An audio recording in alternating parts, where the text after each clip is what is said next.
What the hell was that countdown thing? I don't know. I can't. Where did that music come from? I was like, what the hell's going on?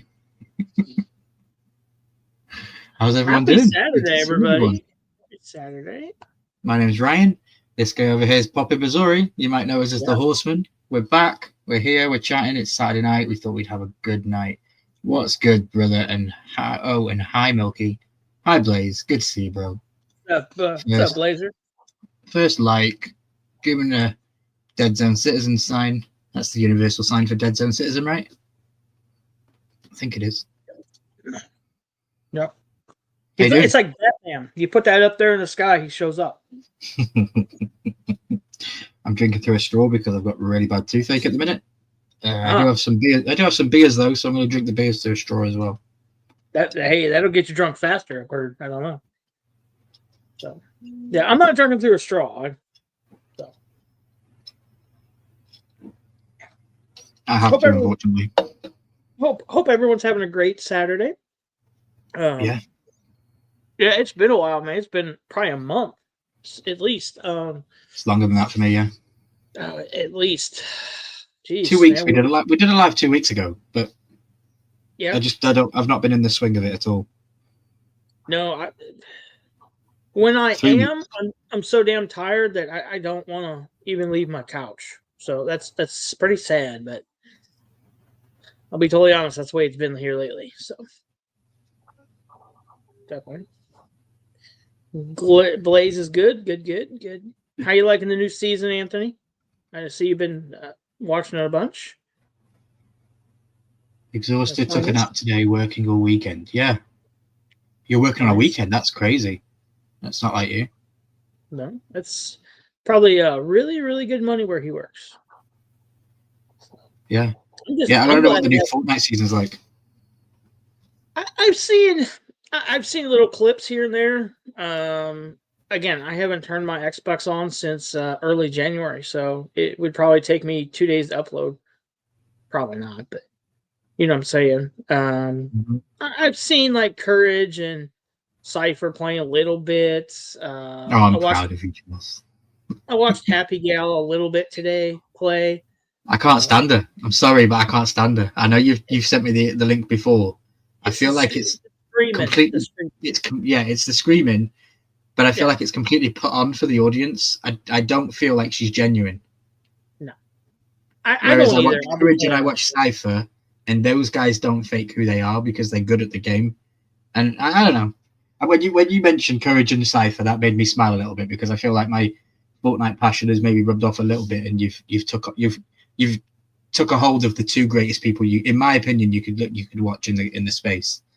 I know Blaze has some of his fans, some other fans that are a bit smaller in size, creator wise, but that's they're always good to watch. Fortnite is cool. Just got to get used to the new weapons. Okay, interesting. I've seen, without giving too much away, I've seen a lot of baseball bat. So, okay. Yeah, I have no idea what that. All I got was a message off Blaze saying, "Oh my God, Sub-Zero's gloves are in it." Does that mean you can freeze people on the spot? That would be a bit okay. If you can't run away, to get away from somebody shooting you. I guess, yeah. I don't know. Awesome. So, well, thank you everyone who's here. Who's the other 3 people? Anybody? Yeah, speak up in chat. You don't get a point for the giveaway, but would like to know who you are. Yeah. Speaking of the giveaway, if you aren't already subscribed to Let's Chat with Veterans, please go subscribe over on there. There is currently a 500 subscriber giveaway going on where you can win 2 boxes from both Charles and Elam over on that channel. It's a great channel, great cause. I've been sending you some stuff about some army stuff recently. I know I sent it on Facebook because that's where I usually see it. Yep. And is it March is coming up with the Great Sleep Out that happens every year in the UK? Yeah, they do it in the UK. I've been getting a lot of updates for that.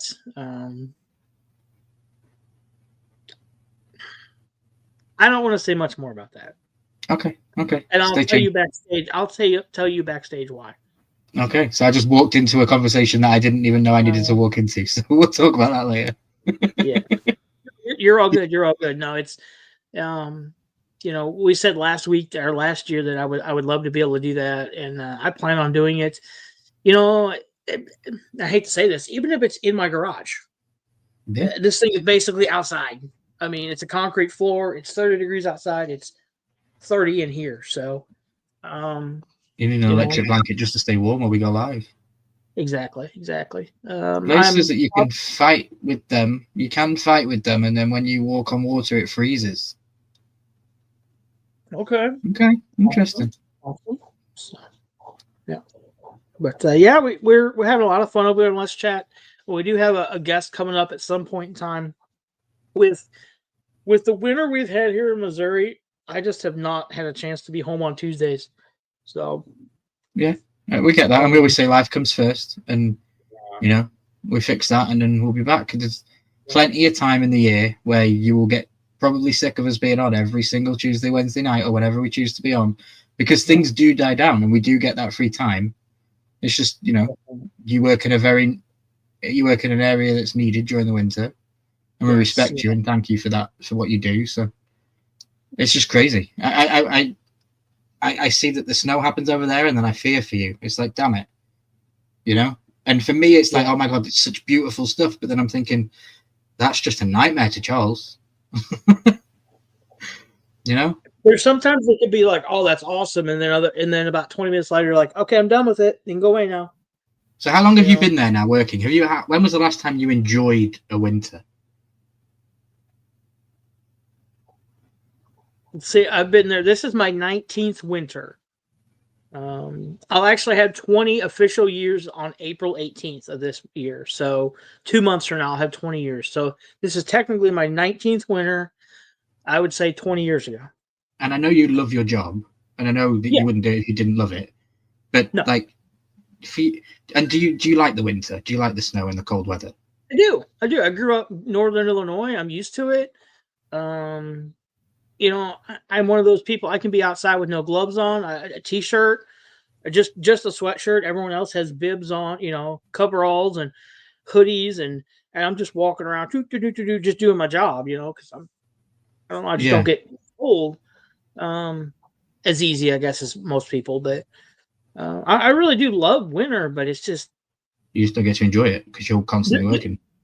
There's a difference. There's a difference between working in it and loving it, and being able to look out the window and be like, or the window, and that's cool, or go sledding, go skiing, go spend time with family out playing in it, build a snowman. Like I send you pictures of frozen waterfalls and things that I find around here and all that kind of stuff. And I wonder if Charles can really get to enjoy the stuff that's around him in the winter. And I know you can't, because you have to think about other people's safety first and all that, with the first responder guy comes into your mind. And so I just always thought, when did you last get to enjoy a winter? And like you said, probably 20 years ago. Probably 20 years ago, in all reality, probably 20 years ago. Now, don't get me wrong. We've had some winters in the last 19 years that, hey, Mark, that we haven't got much weather.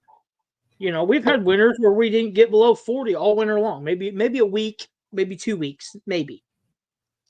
So it was like, spring all winter long. Awesome. Now, with that being said, if that happens, we usually pay for it in the summer with like 110-degree weather. So, but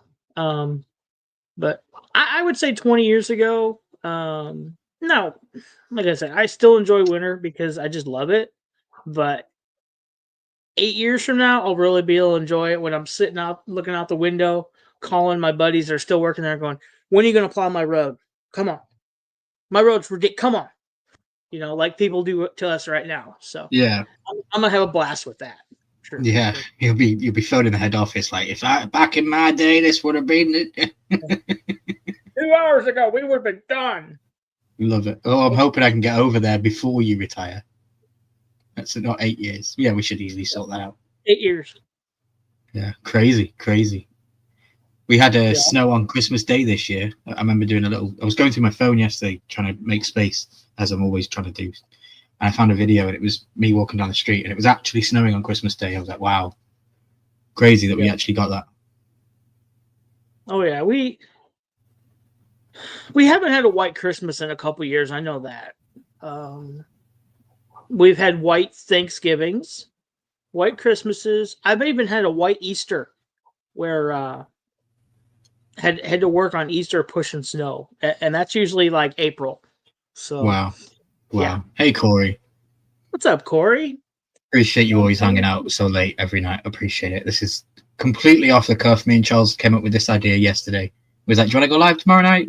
Why not? You know, we've been putting our heads together recently with some content, so we thought it'd be cool to, you know, to fit in a little bit of the gaps on that, I suppose. You know, we'll talk about that tonight as well, about the reselling challenge, and I've got a couple of pieces that are from week 2 to the side here. I think there's maybe one from week 1. But Charles, your video came out today, which was a great video. I watched it. I paused my podcast that I was watching just to watch your 10-minute video because I've been waiting for it. I appreciate it. You made me chuckle. You made me chuckle when I saw the book. So I was like, oh, here we go. Here we go. I can't sell anything without books. You know that. How can you put your heads together? Anthony, you would be surprised. With AI, you can do anything. Yeah, and miles between us on nothing. The amount of things that we have done together as brothers over the distance that we are apart. Yeah, to me, I think it's amazing. So I think honestly, between you and me, we've accomplished more. Even like you said, with an ocean between us, the distance between us, having never personally met and shook hands, then we've accomplished more than I think some of people that I know personally in my own town that we've accomplished. You know, them and me and me and you. So yeah, I completely agree. It really stands the time to to show that. So. Yeah, it just miles don't mean anything. Like, we have the internet, we take it, we abuse it to our advantage, like everybody does. We know, with algorithmics and all that kind of crap. Yeah. You know, all of you people I've never met in real life. I've never met Corey. I maybe have bumped into Corey at Comic-Con and not known about it because we've been around the scene. Yeah. But I don't think I've personally said hello to Corey yet. And you know, maybe this year we will, because I know there's some wrestling stuff coming up and he's around at those. So nice. Crazy. Nice. Speaking of wrestling, have you been catching up on any of that? I'll be totally honest with you. I really haven't. I mean, the most I've seen is what's been on Instagram a little bit here or there, maybe on Facebook. I know The Rock came out last night and kind of made a scene, and some worthwhile matches were canceled because he showed up, or that's why they so. But that's about it. I mean, we got Elimination Chamber next week, so that's exciting. So yeah. Yeah, so you still caught up a little bit. You know what's going on in the world. Yeah, it's a bit crazy. It's a bit crazy what's happening. Actually, tomorrow night I will be on a live stream. I've been invited as a guest over on BJ and DJ Talk Wrestling. I'm going to pull up a graphic on my phone right now because my PC is an absolute pile of dog shite, and I don't even want to attempt to do it on there. That is going to be on the budget for 2025. I need to get a new PC, I think. Where am I looking? BJ and DJ Talk Wrestling. Correct. So there is the logo. There is. Are you going to bring it up? Yeah, I'll bring it up. Maybe. Jeez. Oh, jeez. Guys, it's been that long. It's been that long here that we're struggling getting it up. Share a screen. Yeah, we're having performance issues, guys. There we go. This stream is not sponsored by Blue Chew. No, definitely not. But Charles managed to get it up, so there you go. BJ and DG Talk Wrestling. They've got 50 subscribers. Amazing to see. They have been live every week for, I would say, 5 or 6 weeks, maybe even longer. They do a live stream every Sunday night, and they talk about the week's wrestling. I really enjoy listening to them. I really enjoy hanging out. DG, Danger Ginger specifically, is very knowledgeable in the wrestling. So is BJ, but DG specifically is more outspoken, I guess. BJ has a cool channel where he reviews Yes. beer. He sits there and he just reviews beer, and I think that is such a cool fucking YouTube channel that I'm like, why didn't I think of that? It's so cool. Why am I not on that? Why am I not doing that? Jeez, man. Yeah, I know he works in a store that sells beer and all this kind of stuff, so he always has the newest and best and freshest stuff that's in that week, and he has the non-alcoholic stuff and all that. So I think it's a really cool channel, and his voice is very soothing when he talks about beer and wrestling, but he definitely is more passionate about the beer, it feels. So you can catch me on that tomorrow night. I think it's like 5 p.m. Eastern. It's on like 11 p.m. Yeah, 11 p.m. UK time. So I think that's like 5 Central. Yeah. And we'll be going for a couple of hours because we talk about Raw, SmackDown, NXT, AEW Dynamite, and TNA. I have extensive notes for Raw, NXT, SmackDown, and Dynamite. I didn't do TNA, but I'll still be able to talk about it. So yeah, I would appreciate if you guys could go over there, check my Instagram and YouTube community posts in the morning. There will be links to the live stream and to the guy's channel, so you'll be able to go over there, hit the like button, subscribe, and come hang out and listen to my YouTube wrestling stories tomorrow night because I'm going to be a guest, and I appreciate it because it's got me back into the swing of things. You guys know when I joined the Horsemen, one of my biggest things was bringing guests to the Horsemen. So to be invited as a guest somewhere else just feels really cool. Feels a little bit like I'm wanted, you know, and that helps me more than anything, especially with the last couple of months with my mental health. You might have all seen I've taken a break from content creating, and I've been very sporadic with the stuff. Like I'm a Game of Thrones channel, but I'm doing a reselling series. Like, oh well, doesn't matter. You all heard in my videos, I'm having fun making them, and as long as that's all that matters, then you guys should hopefully have fun because it will come through the screen that I'm enjoying what I'm doing. There's nothing worse than me being on a live stream for 2.5 hours, blurting out Game of Thrones stuff to you guys if that's not what you want to see. And if it is, then let me know because I want to talk about it. Always have. But yeah, long story short, check out BJ and DJ Talk Wrestling. I would very much appreciate it. Awesome. Nice one. So with that being said, go ahead. No. So you brought up wrestling. I bought something off of Target.com. I think you'd be very interested in. I'm looking for one card in particular. Got some wrestling cards. Oh, they're the new Topps Trump. They're the new Topps Chrome things. Want some Topps 25? You could get a signed. You could get a signed mat piece, ring mat. I think Rhea Ripley also licked hers. Oh yeah. Oh, did she really? I'm gonna have to sleep with that in my video then or something. So. Bro, put it in the 3D printer and recreate Rhea Ripley.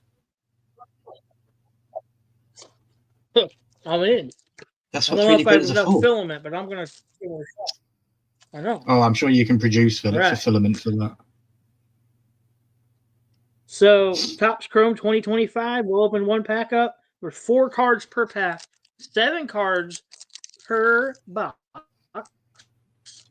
Now, can't believe you've got these. Pricey. Don't get me wrong, they're a little pricey. But do what? I can't believe you've got these. What did you say? Oh yeah, here we go. So we got. Jeez, I can't read that. Eddie Thorpe. I don't know who Eddie Thorpe is. Eddie Thorpe. Okay. Eddie Thorpe's an NXT star. Ooh. Mark Schaefer says, weigh the packs. Oh, yeah. Tori Wilson. Okay. Here we go. Oh, it's a cool one. This is a nice one. Mick Foley. Nice. And our last one.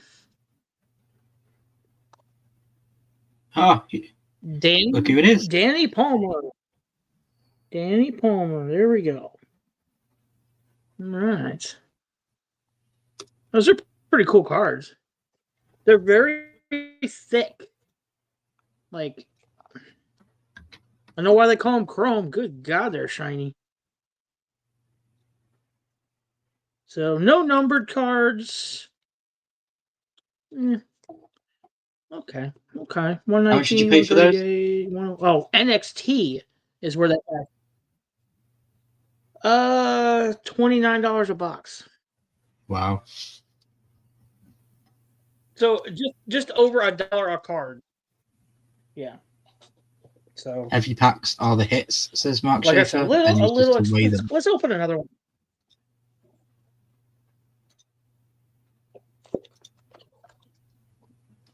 Let's go for one at the back.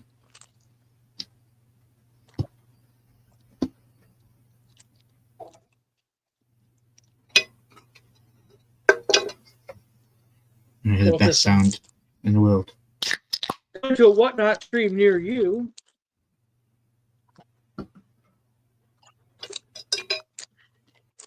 What'd you say? So, do you want to hear the best sound in the world? And I cracked a beer open. All right. Okay. What is it? I cracked a beer open. All right. I already did it. I'm not gonna look at it. I'm not gonna look at it. Another NXT. We got Tavion Heights. Okay. With the chrome, it's hard to get. Oh, this one's a keeper for me. Ricky the Dragon Steamboat WrestleMania card. Nice. Very cool. OG WrestleMania sign as well. That's a keeper for me, definitely. Yep. We got Jasmine Nix, another NXT star in the making, I guess. Nice. And our last one, R-Truth. Oh, trying to get into the women's Royal Rumble. There we go. So again, no numbers. No. But definitely love the Ricky the Dragon Steamboat one. So that's nice probably a definite keeper for me. But yeah, nice I figured, you know, I saw him. I saw somebody open him. I don't remember who it was. He has a Star Wars podcast.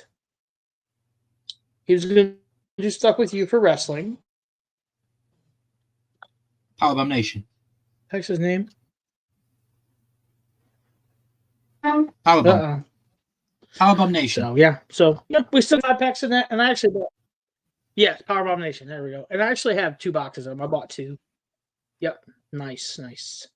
Anthony Blaze says I might have to get a box of these. Awesome. Yeah, nice one. Anthony, guys. I will open this pack. I will open this pack. Send it to you for $10 shipped. As long as there's not a signature or a numbered card in it, you can have it.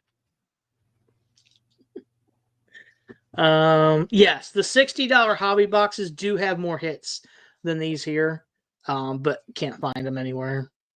So my Walmart literally has probably a 20-foot section of Pokemon cards that has literally been empty for 2 months. There's nothing on the shelves. There's Dragon Ball cards and like hockey cards. That's it. Wow. Like no Pokemon at all, no wrestling, no nothing. I don't know what's going on. Like MJ Holdings isn't selling cards anymore in my area or what? So I don't know. I wouldn't even know where to go to get a pack of cards. Like I could probably go to Asda, which is our equivalent of Walmart. I could probably get retail packs there. But like mom and pop's like card store, don't even think they exist. Yeah. Wouldn't have a clue where to go for something like that. Like Magic the Gathering. Haven't got a clue. Yeah. I bought those Hobbit, wasn't it Hobbit or Lord of the Ring Magic the Gathering one time when they first came out. And I actually got those at Walmart. You know, our Walmart did have them, but now they ain't got shit. Yeah, they did a promotion. I don't know what they're doing. There was a One Ring card that was worth $1 million or something. Mm-hmm. Yeah, it was found, so everybody kind of gave up on that one. Speaking of big money items, did you enjoy Beast Games? I know you said to me you finished Beast Games. Did you enjoy it? Yep. Did you finish it? Yeah. You did finish it. I did enjoy it. I really did. And anybody out there who knows me knows I am not a Mr. Beast fan. I don't know what it is. I don't know. It's too scripted, too perfect for me. His shows, his videos. But I really, really love that show. So yeah, I'm really glad you did. Yeah, really, really enjoyed it. Can't wait for the rest of them to come out. Yeah, so hopefully he does another season. I don't know. I'm sure they will. So Beast Games was actually pretty fun, says Corey. It was indeed. And I'm going to share now in the chat a channel that everybody should go watch if you have seen the Beast Games. I'm just going to put the name of the guy because I cannot say it for the life of me. Is that the winner? No. Oh, the winner of Beast Games actually has a YouTube channel now as well. All of the final three. The other day I saw a video. 831. Yep. So that guy there, John Shire, I think his name is. He did an interview with Mr. Beast before Beast Games came out, and Mr. Beast gave him full access to behind the scenes footage. And on that channel that I've just put in there are 6 behind the scenes, 1 hour long behind the scenes for every episode of the Beast Games, and you get to see how the game played out. Yeah. So my PC froze again. Yeah, you're good. You're good. Yeah, so I really enjoyed it. And I am not one to watch like Survivor or any of those. I've never watched Survivor. I just couldn't get into it. And I was afraid it was going to be like that. Like, some of it was very, very scripted, you could tell. But a lot of it I thought was genuine. I really enjoyed it. I really did. So like the end, how he got it in one go. Like, I don't want to spoil it for anybody if you haven't seen it, but like, yeah, that was crazy. With the briefcases at the end, and it was right in front of him, and I'm like, I lost track of it when I was watching her move things around. I lost track of where the briefcase was, and then for it to be where it was, I was like, oh my god. And if you watch the behind the scenes footage, Mr. Beast literally says the worst case scenario for this TV show is if he finds it first. We want a bit of drama. We want it to play around. We want you to have a chance as well, because if it's just him, the comments are going to be like, well, she never got a chance. And you know, it happened the way it happened. So it was very, very cool. The coin flip to double the money, that was insane. Did you catch the dig at Squid Games? Yes. He said, "Shall we end this show with rock, paper, scissors?" And I was like, "Oh shit, he said it." Because Squid Game ends with a game of rock, paper, scissors. Which is really lame. That should be coming out soon, shouldn't it? The new episode, the new season, the second part of the season, I guess. Yeah, I think it's going to be out after The Last of Us, because The Last of Us is 50 days away. The Last of Us is the new season. Can't wait for that. So I can't wait for that. WrestleMania is like 100 days away or something like that. House of the Dragon is next year. Oh yeah. Stranger Things should be this fall. Yeah, 2 parts. We'll get it. It'll come on and then it'll go off and then it'll come back again for the end. Yeah. Every episode's going to be like a 2-hour movie. It's going to be insane. Yeah. Yeah, that's going to be crazy. It's going to be crazy. But yeah, I didn't have high hopes for Beast Games. But once I watched the first one, I'm like, okay, that's kind of cool. And I watched like the first 3 episodes in one night, I think, because I was behind. I didn't even realize it was on. You said something about it, and I got busy work, and I finally just sat down. And I think I watched the first 3 episodes, and then every Wednesday I would forget that it was on, so I'd usually watch it on Thursday night because it's on Amazon. So it was a great show. It was a record-breaking show. Again, oh my god, so many records broken too. The highest amount of prize money given away in any game show in history to a winner.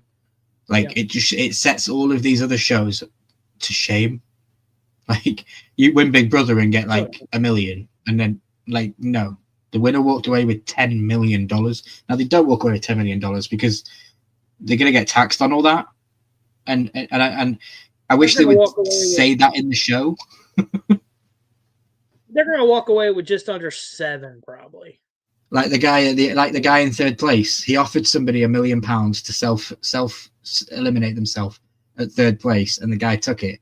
And I'm like, bro, you're getting about $500,000 by the time you've paid everything off. I'm like, you should have just stayed. You should not have given that. You should have stayed. I don't think the money for him was the aspect of it, though. That was the veteran that was living in a van traveling around the country. I don't think he cared. I really don't think money was his. I didn't like him. I'll tell you that right now. And did you realize that 8:30, the lady that was in the end, she's a wrestler? I didn't know. I didn't know that. I'll have to look into that. That's crazy. Apparently the guy that won was a professional poker player. The guy that won that was a professional poker player.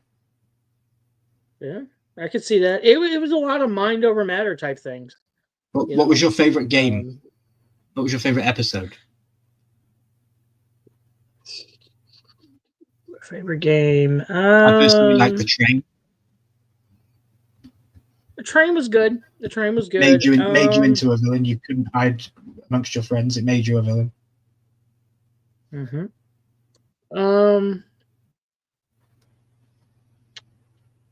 Trying to think. I kind of liked it when they went in the building for the last time, and they ended up with the final 6. Yeah. They basically, whatever the money they went in with, they could bribe the other people. And I loved it when they would bribe somebody and then they wouldn't get their vote. I'm like, stupid. You know? Yeah. The guy that went in with no money was like, you know? So. Yeah, at the very end when the girl was, you had to step on the light blocks to get across the path. And she said to the guy, do you think it's this one? And he goes, no, I think it's the one down. And then she went red. I was like, oh my God. I'd have punched He was right. He was right. Yeah, I'd have punched him. When he said that, I'm like, nah, he's playing head games with her. And I'm like, wait a second, he's not. And then she stepped, and I'm like, oh, fuck. But because she had the pattern perfect. Once she stepped on the right block, she had it perfect. You know, but yeah, it was a crazy ending, but good show. I really enjoyed it. I don't know if they'll do it again. I kind of hope they do. They will. So, I've heard other contestants on YouTube videos talk about how they hope for better in season 2. So I think some of the contestants have been told that there will be a second season and there will be returning players. So yeah, it's interesting. Probably some of the people who dropped out the first game or something. Maybe anybody who didn't last the first game comes back or something like that. Maybe, you know, something like that. Jeremy just updated us saying he's so sorry, guys. He feels like absolute shit. He's fully clothed under a hoodie and the blankets and freezing his ass off. Fever's kicked into the guy, so we wish him well. We hope he gets better real soon. Yeah, we miss you, bro. We miss all of our fellow horsemen brothers and the community. But we're still here. We're not going anywhere. We're just, like you say, life comes first, and yes, definitely. We'll be back at the grind. The Luau's live tomorrow night. Don't forget to check the Luau out. Oh yeah, we're yes. Yeah, he I bought a mystery box from him. It's a video that's gonna come up this week. I'm actually gonna shoot it tomorrow. And I forgot what it was, and I opened it. And when I looked at it, I was fucking floored. I'm not gonna lie. What he did. You'll see in the video. You'll see in the video. Okay. So, but make sure to tune into that. It's probably going to be Monday when I drop that. But wow, wow. So yeah. Okay. This may thinking it might be Rhea Ripley. Crazy. Maybe something Rhea Ripley. No, I already. That's where I bought Rhea Ripley from. Was him. Yeah. I almost bought the Dominic Mysterio that he's got. I almost did it the other night. I was like, I could put them together. He's with Liv now, though. He's so yeah, I know. So that being said, we did start a new challenge, you and me, and you kind of initiated, but then you didn't at the same time. You sent me a message one morning saying, "Hey, I went to the charity shop and I bought some trainers and some other stuff, and I'm gonna try to flip it to make some money." I'm like, "Awesome, dude, awesome."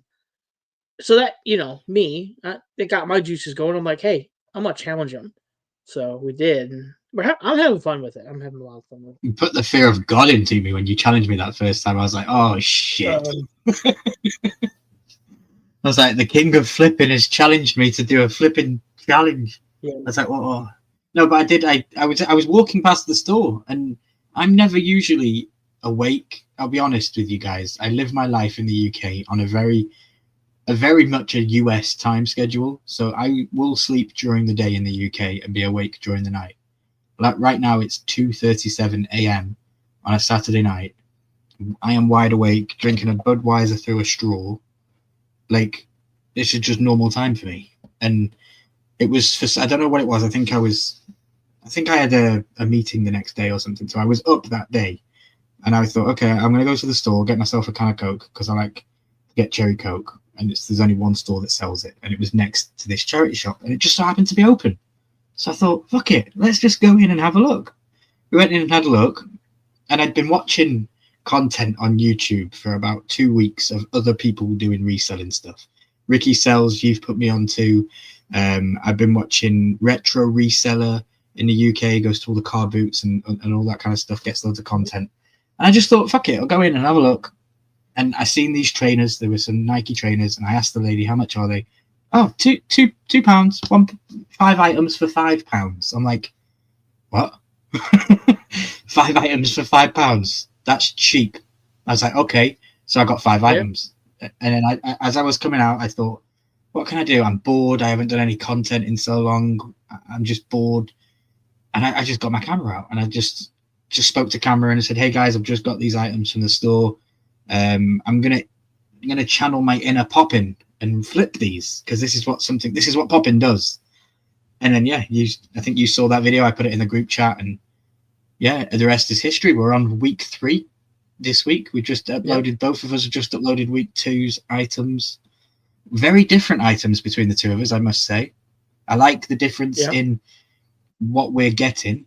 I am very limited though. I literally have technically 2 stores I can go to in my local village. There is a charity shop, and then there's another charity shop. But one of them is more bric-a-brac. The other one is more like kitchenware and like bedding and things like that. I don't really want kitchenware and bedding unless it's a bread maker, because I've been watching people do YouTube videos, and for some reason everybody picks up bread makers. They must sell really well on the internet. I haven't got a clue.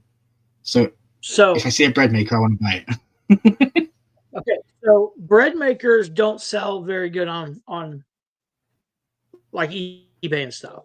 Okay, but what sells good are the parts of a bread maker. Okay. So like if it's got the dough hook in it, you can sell the dough hook. The little tray that makes the bread, you can sell that pot thing. You can sell parts off the bread maker. A lot of times here in the States, at least, the parts are worth more than the whole thing combined. Yeah. You can piece it out, piece and part it out for more.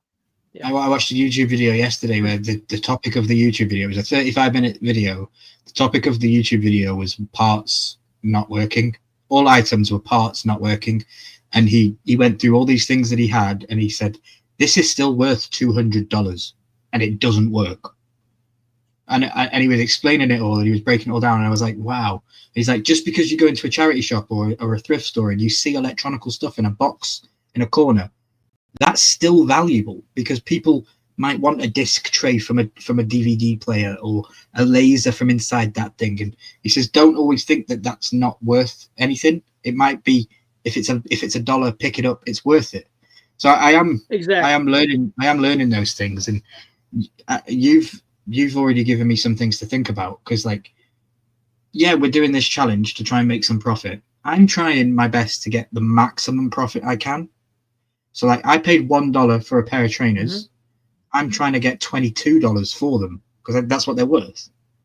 Okay. But if for you, you put them up on a dollar auction. Yeah. If you make 5, you've made profit, but you've made $4 profit.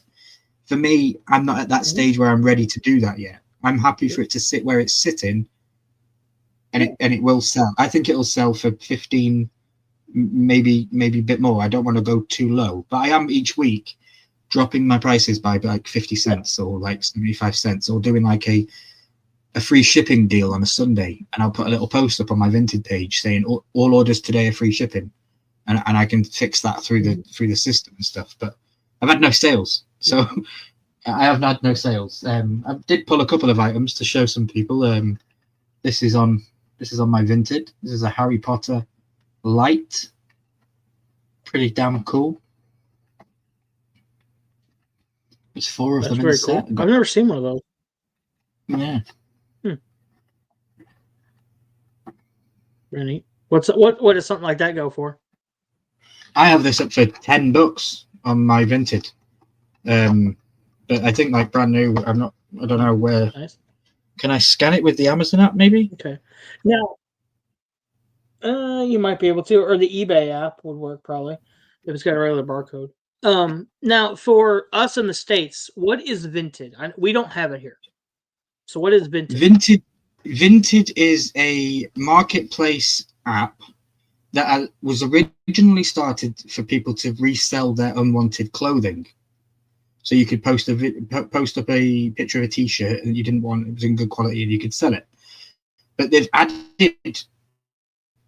added sections and segments into the app for like electronics and other stuff like that, kids' toys, and there's so many different sections for you to post stuff on there now.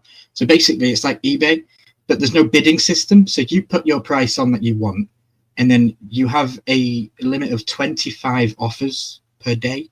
So if I have something for 10, you can come onto my page and go, I'll give you 6, and it'll notify me and say to me, hey, Poppins offered 6 for this. I can accept that offer, or I can barter back and say, no, I'd like $7.50, and then we have to go back and forth between each other for the item. The shipping is calculated into the buyer pays the shipping. So like you buy my item, and when you buy my item, you buy a shipping label that sends to me, and then I just pack it, take the shipping label to the store, they scan it and send it away. I don't have to write your address on the box. I don't have to do anything. It all gets given to me in a label on a QR code. I don't even know your address. Even you buy something, I don't even have your address. It comes up with a QR code that the shop scan, and then it gets sent out. And then Vinted hold on to the payment until you receive your item. You check on your item, and then you go onto the app and say everything is okay, and then you leave feedback, and then I get paid instantly into my Vinted account, and then it takes 48 hours for the Vinted account to go into my bank. It's like Macari.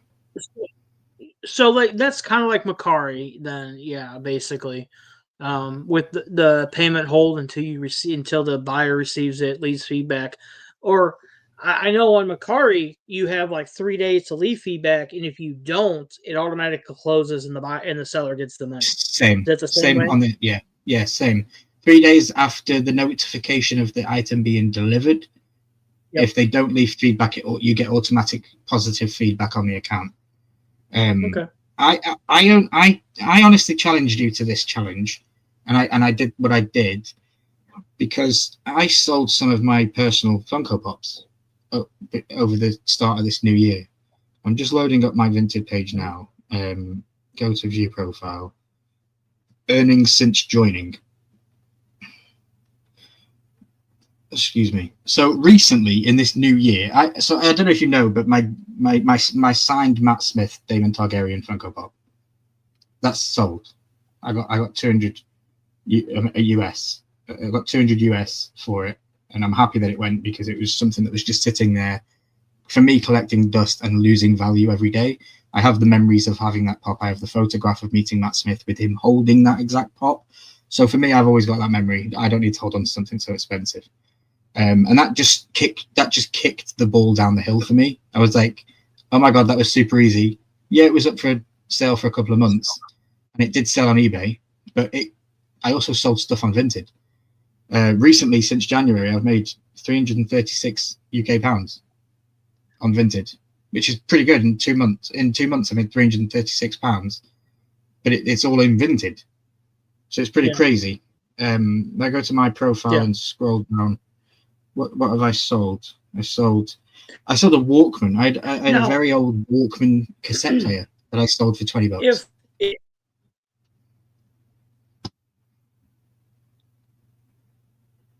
Did I freeze? Did Charles freeze? Mm-hmm. No, I'm here. Yeah. Go ahead. You were going to say something? You're good. No, you sold a Walkman cassette player. Yeah, cassette player. I sold like a Funko, a 3D Funko sign, an out of box Funko Pop. I had, check this out. I had a Funko Pop in my collection called the Medic from Team Fortress 2. Okay, I've had this Funko Pop in my collection for as long as I've been collecting, Charles. It was one of the most tatted boxes I owned. I sold the thing for £30. I sold it for 30 UK pounds.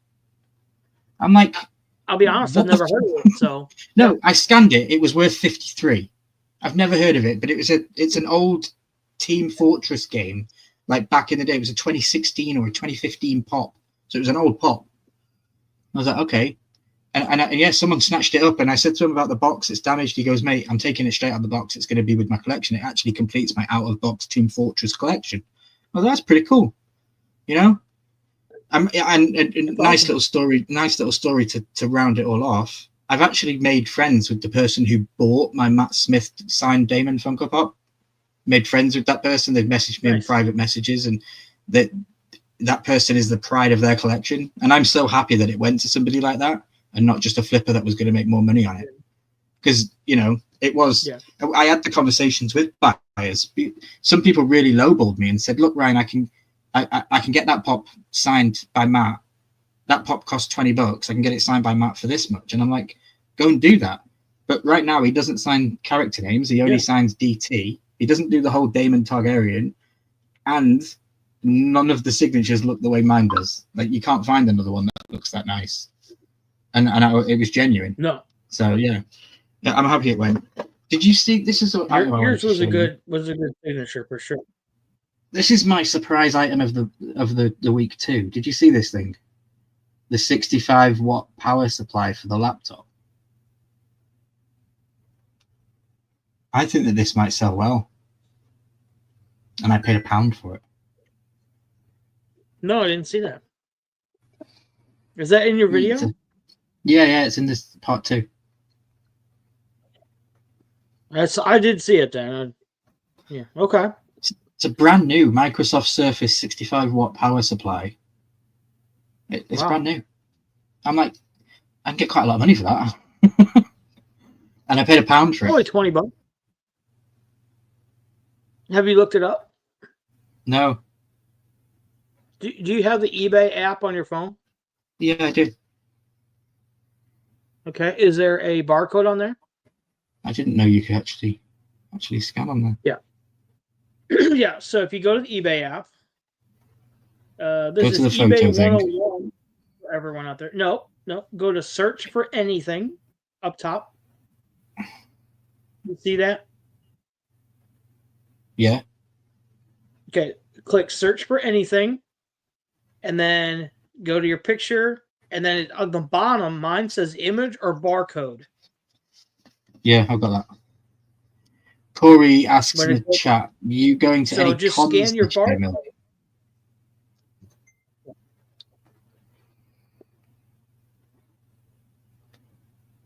And then filter by sold, yeah? Filter by sold items. Yeah. Yeah, you want to filter by sold.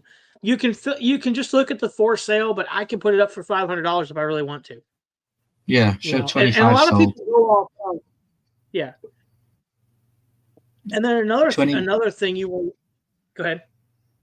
21.52, 31.99, 21.52, 39.99, 31.55, 11.5. Okay. Yeah, you got to look at the condition. Anything this year is over 20.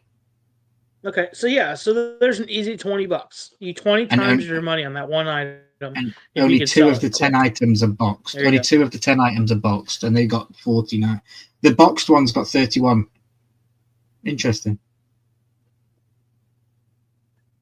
Okay. Yep. Corey Yeah, asks if I'm going to any if you've cons got this one, year. if yours is sealed, It is, yeah. It's sealed, but it is open. It opens. Yeah, awesome. It's brand new. It's brand new. Yeah. Never used. Okay. Yeah. Yeah. Corey, I think I am. Sorry to delay answering your question. I just don't know when. Good.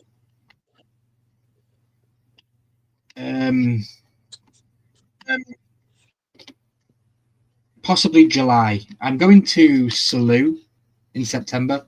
For 40, I'm going on holiday in September for, I think it's 11 nights. I'm super hyped for it. I am planning daily vlogs. I don't know how I'm hoping so hard to be able to do it. If I can just record on my phone or on my GoPro every day, and then at the end of the night, just upload a vlog. I watch The Life of Tom. I don't know if anybody else watches The Life of Tom, but he's a massive UK YouTuber, has been for a long, long time, and he does daily vlogs, and he's the king of it, in my opinion. And he's on holiday right now in the Maldives, and I've been working with ChatGPT to come up with a structure for the vlogs for holiday. So right now I'm saving for that, but I do want to go to a con at some point. I gave up on going to the one in Germany purely because there just wasn't enough people announced, and it's February, and that one was set in like the first week of April, and there's still only 3 guests, like Joffrey and 2 others. Crazy. And I'm like, yeah, and that's in a castle in Germany, and I thought I can't fly all the way to Germany for the off chance of meeting 3 guests, and then what if one of them doesn't turn up or cancels? So yeah, that isn't happening. But I want to go to a wrestling one. I really want to go to a wrestling con. So awesome. Maybe for the love of horror next year, something like that. But Corey, keep me in the loop of what stuff you're going to and where you're going, and yeah, let me know, because I'd love to come hang out. Give me an excuse to come travel and do something, because I get bored so much sitting here.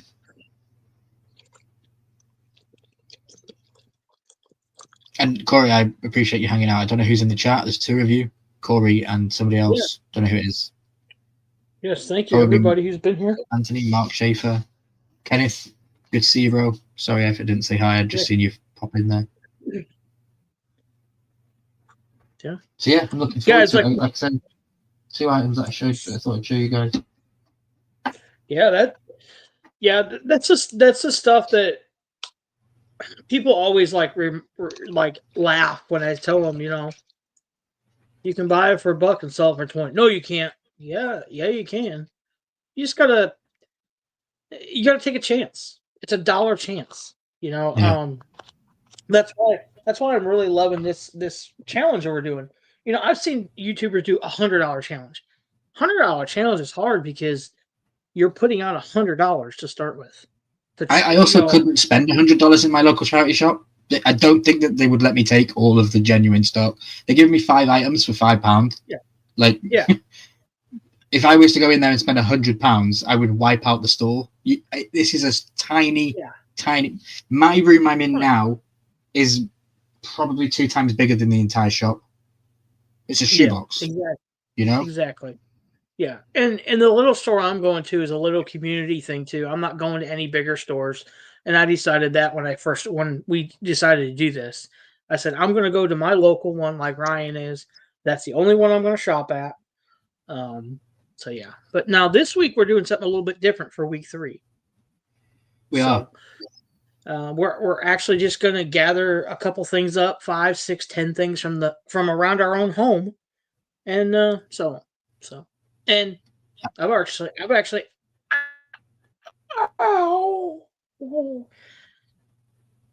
already sold 2 things. So crazy, and just best believe I will be selling a pair of my own trainers, because I'm going to try and keep this consistent every single week, having a new pair of trainers listed or something. Because right now I think I've got 4 pairs of trainers listed on there. I have a perfect pair of. as you come into my front door, you're faced with a pair of stairs because I live in a flat above somebody. So as soon as you come through my door, you're faced with a flight of stairs, and I have trainers or shoes on every step going up, and I don't even wear them. They must have been there for 2 years. I don't even wear them.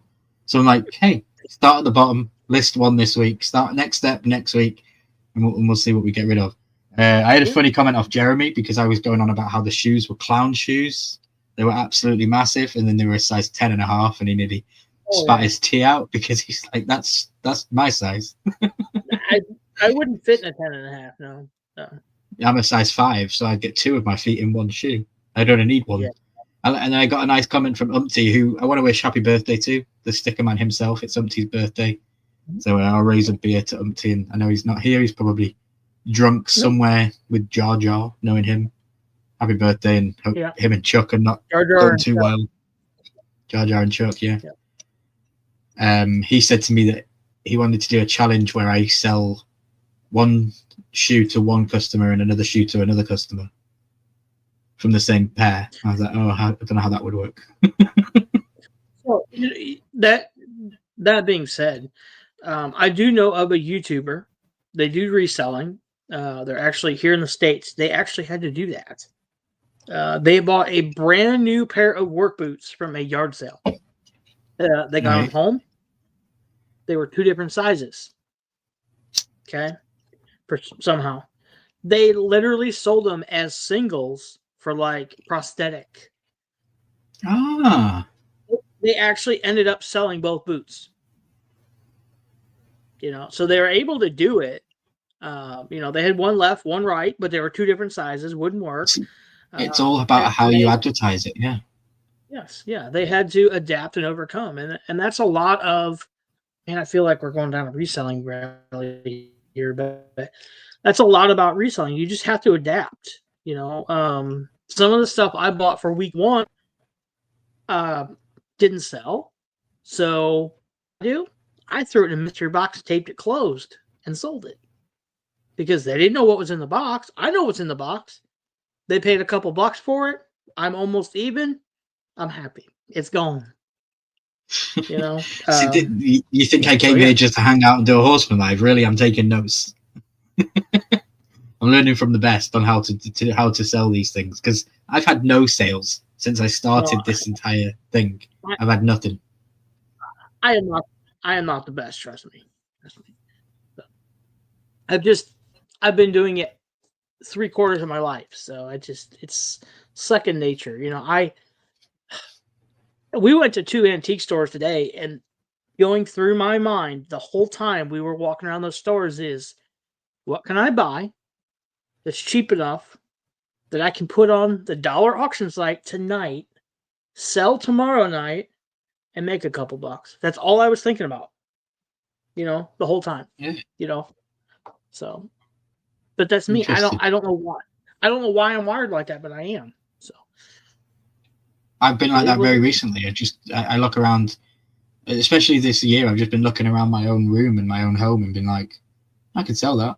I don't really need that. I can make a bit of cash. Going to try sell a Funko that I picked up for £16 and got the Chase version, hopefully for 50 or more. Go for it, Corey. If you're gonna post it to Vinted or anything like that, send me the link. And I can share it. I can shout it out in the weekly videos if you want. That's all you need. You can join the weekly challenge with that exact Funko Pop there. It costs you 16, and you're gonna flip it.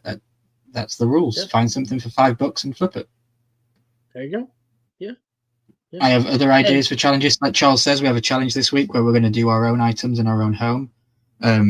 Wrestling season is upon us. WrestleMania is coming up. There might be a challenge to do with wrestling in the next week or 2 on the reselling stuff. Like maybe we have to find a WWE item to sell. Could be pretty cool. That being said, I guarantee I could put these as singles up on the dollar site and sell them. Yeah. I sold some cards yesterday that I literally have had. It's 2025. I've probably had them 16 years, 16, 17 years Wow. in my collection. And I say collection, it's a collect-all box that I sold yesterday on the dollar site.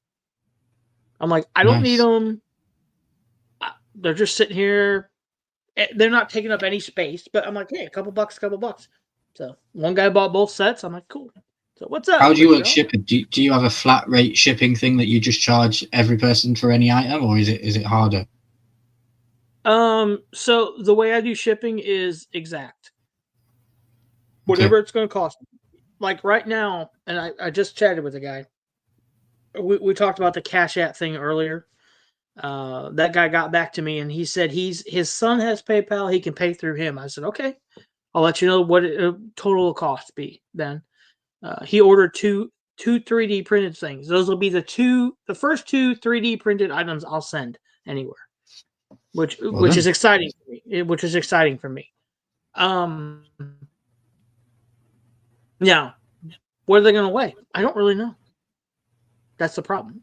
So I've got one here. I'm going to put that in a box, add a little bit of weight, figure out what one weighs, double it, put it in a box, tell him, I go on Pirate Ship. I don't know if you guys have that over there in the UK, but it's pirateship.com. It's cheaper. Do not, if you're in the States, do not go to the post office and buy retail postage. Do not do it. Go to pirateship.com. It's free to sign up. I sound like I'm doing a commercial for them. It's free to sign up. All you got to do is give them a debit card or credit card. And if you have like a $9 box to ship, just put $9 on your account. It'll ship it. No problem. They don't ever ask for nothing else. They don't charge you for nothing else. Nothing. But I'll figure out what the shipping is and I'll charge him exact. I don't charge any more. I don't charge any less. So yeah. That's what I'll do. Interesting. And you have everything at home, right? So you can print the label at home. You can package everything at home. Yeah, I've got the thermal printer. I've got rolls of bubble wrap. I've got one big roll right there. I think I've got 7 rolls in my storage unit of bubble wrap. I've got plenty of bubble wrap. When I would find it on sale, I would buy it. Yeah. So I kept every piece of box, bubble wrap, wrapping material, anything from every single Funko Pop I ever purchased. Yeah. I've been in this property now for 7 years in this house. And I have a wardrobe in my old studio room. It was one of the wardrobe cupboard things. And it was just full. And I haven't had to buy anything to ship anything out recently at all since I've sold everything. And I got some feedback. What I love is when I sell an item to somebody, the feedback that I get from that. Some of the feedback I've had has been brilliant. I'm just going to go to one of my reviews right now. I sold one Funko Pop to somebody and they go, fantastic seller, item is perfect as described, fast shipping, will definitely buy from him again, top bloke. I'm like, thank you very much. And I replied, appreciate the kind words, I'm glad you enjoyed your new item. Another one, amazing seller, item shipped almost immediately and the packaging was incredible. I ordered a Funko Pop and it's in mint condition. Thank you so much. Oh, and also the pop protector, because everything I ship goes in a pop protector. And yeah, it was that Funko Pop that I specifically sold. I'd owned it for 3 years, and I sold it. And she said that it was in mint condition, and it was nice to hear that, because I thought, okay, I feel like I look after my own things, because I'd owned it for 3 years. It was just sat on a shelf, but to another person, it was still mint. So I was happy with it. Yeah. The way I figured is it's still mine until you leave feedback or I know it's been delivered. It's still mine. Yeah. So I want it to get you in a position it left me in. So I overpack. When I was on eBay, hard and heavy, had a store. We got every 3 months, you got a little bit of a credit. You could buy boxes. So every time I did that, every time 3 months roll, I buy more boxes, So I got a stack of eBay boxes. I might ship something. I might ship these 2 Thor hammers in an eBay box. So be it. You know, Yeah. I got somebody coming tomorrow to pick up some Pokemon cards. I put them in an eBay envelope because why? I have like 200 of these things. They're perfect for cards. Literally, I'm laying this on my front porch, and they're going to put money in a metal box. And when I get home, I'll take the money out of the box and say thank you. Mm-hmm. You know, you use what you got. I know a lot of people, they go around and they get like, they go to Walmart every day to buy boxes. I'm like, gosh, it's expensive. You know, there's other places to get them. You can get them free some places. You can make your own boxes. It's just, it's a learning curve for sure. And you're learning so fast. I'm so super proud. You know what the best boxes I had in my collection were? Sorters? The F Cancer boxes. The stuff that Jeremy shipped the stuff F Cancers in were the best boxes in my collection. After the years of owning them and just being in that cupboard, when I pulled them all out, I could tell you that was the F Cancer box that Jeremy sent me, and that was an F Cancer box because of the quality of them and the bubble wrap inside, and I could just reuse everything again. It was so good. And you know, some of the stuff I got I couldn't reuse because it's like it's just tattered or it's old or it's crazy. I don't know how it is over there, but like an Amazon box here, I would never ship anything in. Oh, once you get an Amazon box, it's destroyed once you open it.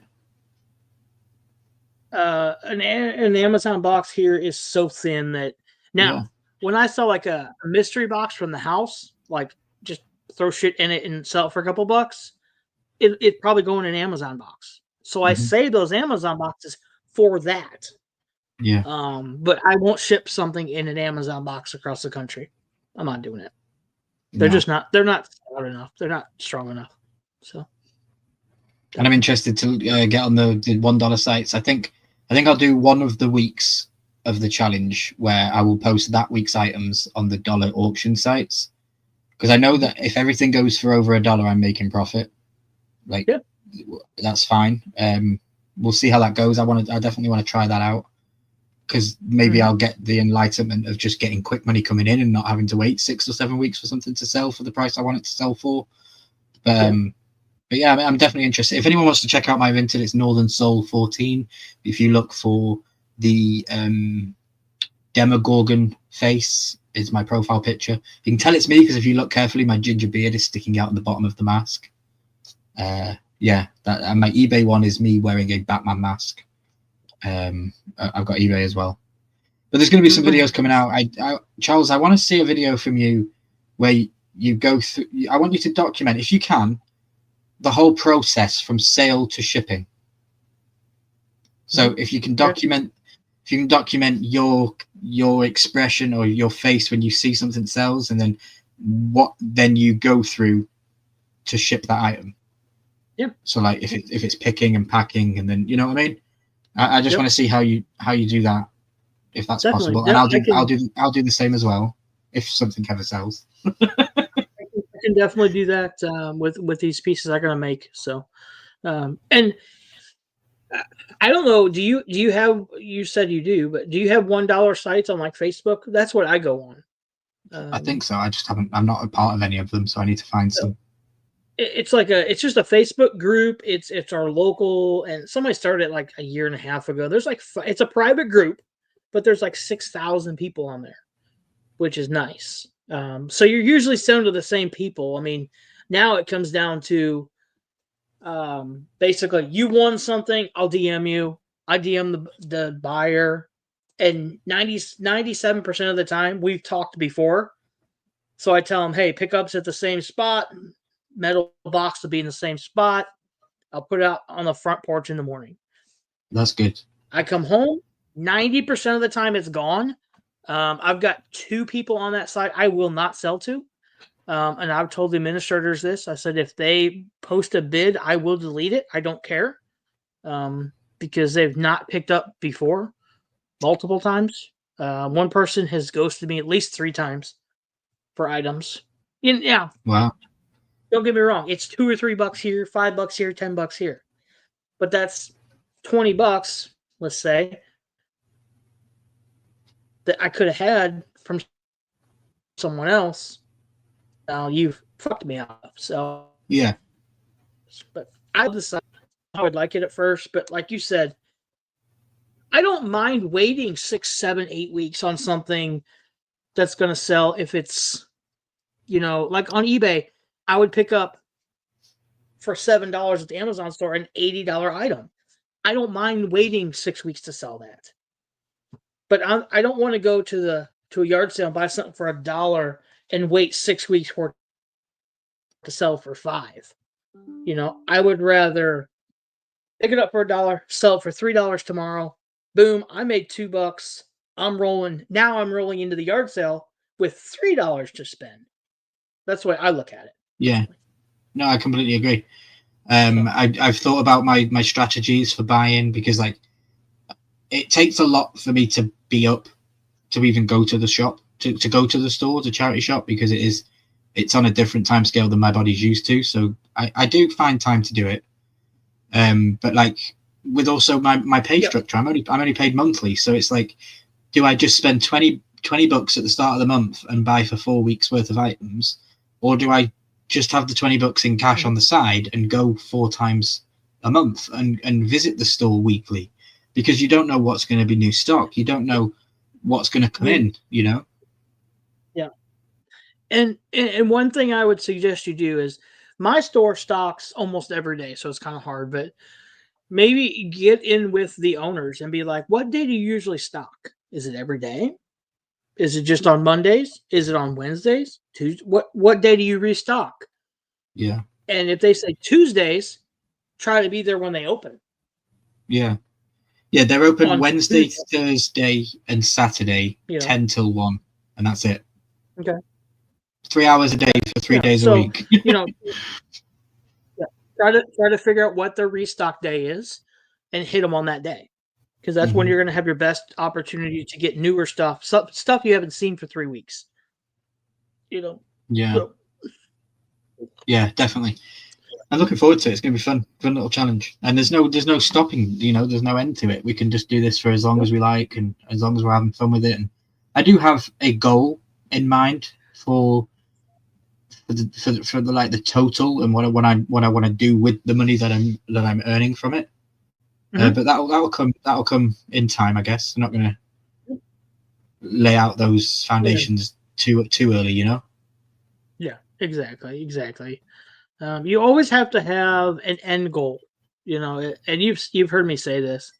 I want to start here, and somehow I want to get here. So I'm going to get here no matter what. It just may take me a short time. It may take me 2 years, but I'm going to get here. So, and it all depends on. There's a lot of stuff it depends on, but it all basically depends on your drive to do it. So, yeah, I seen somebody say in a reselling video, you may have a dream, and dreams are harder to obtain than goals. So if you set goals and you complete your goals, you're basically completing dreams, because the goals are step ladders to your ultimate dream. And I was like, that's a cool way of thinking about it. Like a goal is a dream that you haven't completed yet. And I'm like, okay, that's a really cool way to look at it. So that I am setting little minds. I'd like one month for my Vinted balance to be higher than my bank balance. Like that's pretty easy, because my bank balance isn't always super high. But my Vinted balance, I would like it to be higher than my monthly balance on one given month. I think that would be a cool goal, because I'm not touching my Vinted balance. Once it goes in there, it stays in there. And I tried not to I mentioned in week 2 how I got a notification just at the end of the video that 2 of my items were ready to collect, because I'd bought two cool things. I'd actually bought, if you've noticed in the videos, I bought some microphones for my phone. So I now have a microphone attached to me when I'm filming, just to try and add a bit of quality to the videos. Because it's strange, Charles. Yeah. Those videos that I make, it's weird, right? If I want to go make a Game of Thrones video or a Game of Thrones live, I get stuck in my own head with what to create and how to create it. These reselling videos, I put the fucking camera in the corner of the room and I click record and I just talk. And I'm like, why do I not care about this as much as I care about this when it comes to production? Why can't I just take the good stuff of this and turn that into my Game of Thrones videos and not give a fuck? I think the huge difference is reselling happens every day. Reselling is done by millions of people. So anybody who's watching a reselling video isn't there for theatrics. They're not there for, like cool graphics. Yeah. Cool graphics. They're not there for special effects. They're not there for AI. They're there to hear that you bought the power cord for $1 and you sold it for $25. Woo! It shipped. The owner has it. Left good feedback. That's what they're there for. Now, when I go to a Game of Thrones, I want to see the CGI. I want to see the AI. I want to see the cool graphics. I want to see the details, stuff like that. I think that's a lot of it. I can get you. I do get you. It's strange. I had that thought and mentality over the last couple of weeks. It's like when I do reselling videos, I just click record and go. Like you see in my videos. I even thought about there was a bit where I was like, should I cut that out? Because I look out the window, and then I carry on talking to the video, and I'm like, I should probably cut that out, and I didn't. I just left it in. I thought, screw it. That's me just being me and taking a breath and a minute to think about what I want to say before I say it. Yeah. It's authenticity. It's being unique, and that's what YouTube is about. 90%, 90+% of resellers on YouTube are basically vlog channels. That's all they are. This is my day of reselling. Shit happens. Someone calls you. You got to answer the phone. I've watched videos where they have a whole conversation with somebody on their phone, and then they come back and start talking to me again. And it's completely, they never edited it out. They have whole blown conversation, and they come right back to the camera like nothing happened. I didn't tune off. I kept watching because I enjoy it. You said it earlier, Ricky resells. That dude is freaking hilarious. He's so ADHD. I love him. Yeah. But he knows his shit, man. He knows his shit. Yeah. So, yeah. How organized are you with your watching items? More Do you have boxes that are coded with the way things start? I see all these big guys. They have these warehouses, and they'll sell an item, and they'll go, "Oh, that's in D3," and they know where that is in their warehouse. Are you like that? Do you have everything later? Because right now, all I just have is a box in the corner. I just have a little box in the corner with all my items for sale. Right now, not so much. But when I was on eBay and selling, 50, 60 things a week, yeah, I had a whole wall in my garage that was nothing but boxes, labeled boxes. And my listings on eBay said where it was. I could go right over to it, pick it up, put it in a box, ship it real quick. Now, not so much because I'm not really reselling that much. Trust me, I have plenty to resell. But 80% of it is Funko Pops and Funko Sodas. So it's like, ugh. So I am going to try something new, a new live stream to try. Probably maybe next weekend. Maybe tomorrow. Fuck, I don't know. So maybe get rid of a couple pieces. Just a couple pieces just to try it out. So I bought a couple pieces off the site, and it seems to work really well. So I just want to try to sell on there because I've been approved. So yeah, nice. Check it out. Let me grab the other item I bought. I wanted to show that 1 second. Awesome. Hope everyone's having a great night. Don't forget, tomorrow night, Ryan will be over on BJ and DJ Talk Wrestling, 5 p.m. Eastern. Yeah, Eastern. Check them out. They'll be talking in WWE, TNA, AEW, everything. Talk wrestling. Again, Ryan will be their guest. I will indeed. It's going to be a great night. Can't wait to talk about wrestling. All right. So I was on Vinted, and I have on Vinted, you can favorite items, and it literally just sits in a little basket. And if people reduce the price of an item, or if an item is sold, you will get notified that your favorite item has been sold. And it's basically a kick in the teeth because you didn't buy the thing. This item was on this list, so you will know I'm massive Game of Thrones fan. I have stuff behind me, Game of Thrones, all around the bloody house. It's a book. This was $1, okay? This was £1 in UK money. And it's inside HBO's Game of Thrones season 3 and 4. This book is bloody unbelievable, right? So inside this book, it's got information and pictures and interviews from the cast and the crew and the directors. It's got literally this page that I'm pointing to here. This is the schedule for the guys working on the show. This tells you what time they go for their bloody lunch. This tells you it's so bloody cool. It tells you what time, like, the direwolves are supposed to be on set and what time they go for lunch, and it's bloody insane. And that was just page 3 of the book. You go through, there's images of Ireland and how they found the scenes that the sets that they wanted to use and the scenes. I know this is going to sound stupid, but I do actually have a vlog that I'm working on from when I visited Ireland last year. It's a mega vlog. It's going to be in 4 parts. Here is the actual music notes to play the theme tune to the Game of Thrones. Like, this book is bloody unbelievable, guys. It's really cool. Creating the title sequences. I love it. So we're going to probably make some content on this because it's really, really cool. A brief history of Dragonglass on that page. Really, really cool book. And this is from seasons 3 and 4. So if anybody knows or has any of these other books. That's awesome. Do they have them for every season? I would have thought so. I would have thought so. This is for seasons 3 and 4, so I'm hoping there's one for 1 and 2 and 5 and 6 and 7. But yeah, interesting. Orionbooks.co.uk. Originally, this was £20 in UK only, and I paid £1 for it, and it's in bloody good condition. No. So yeah, awesome. I'm happy with it.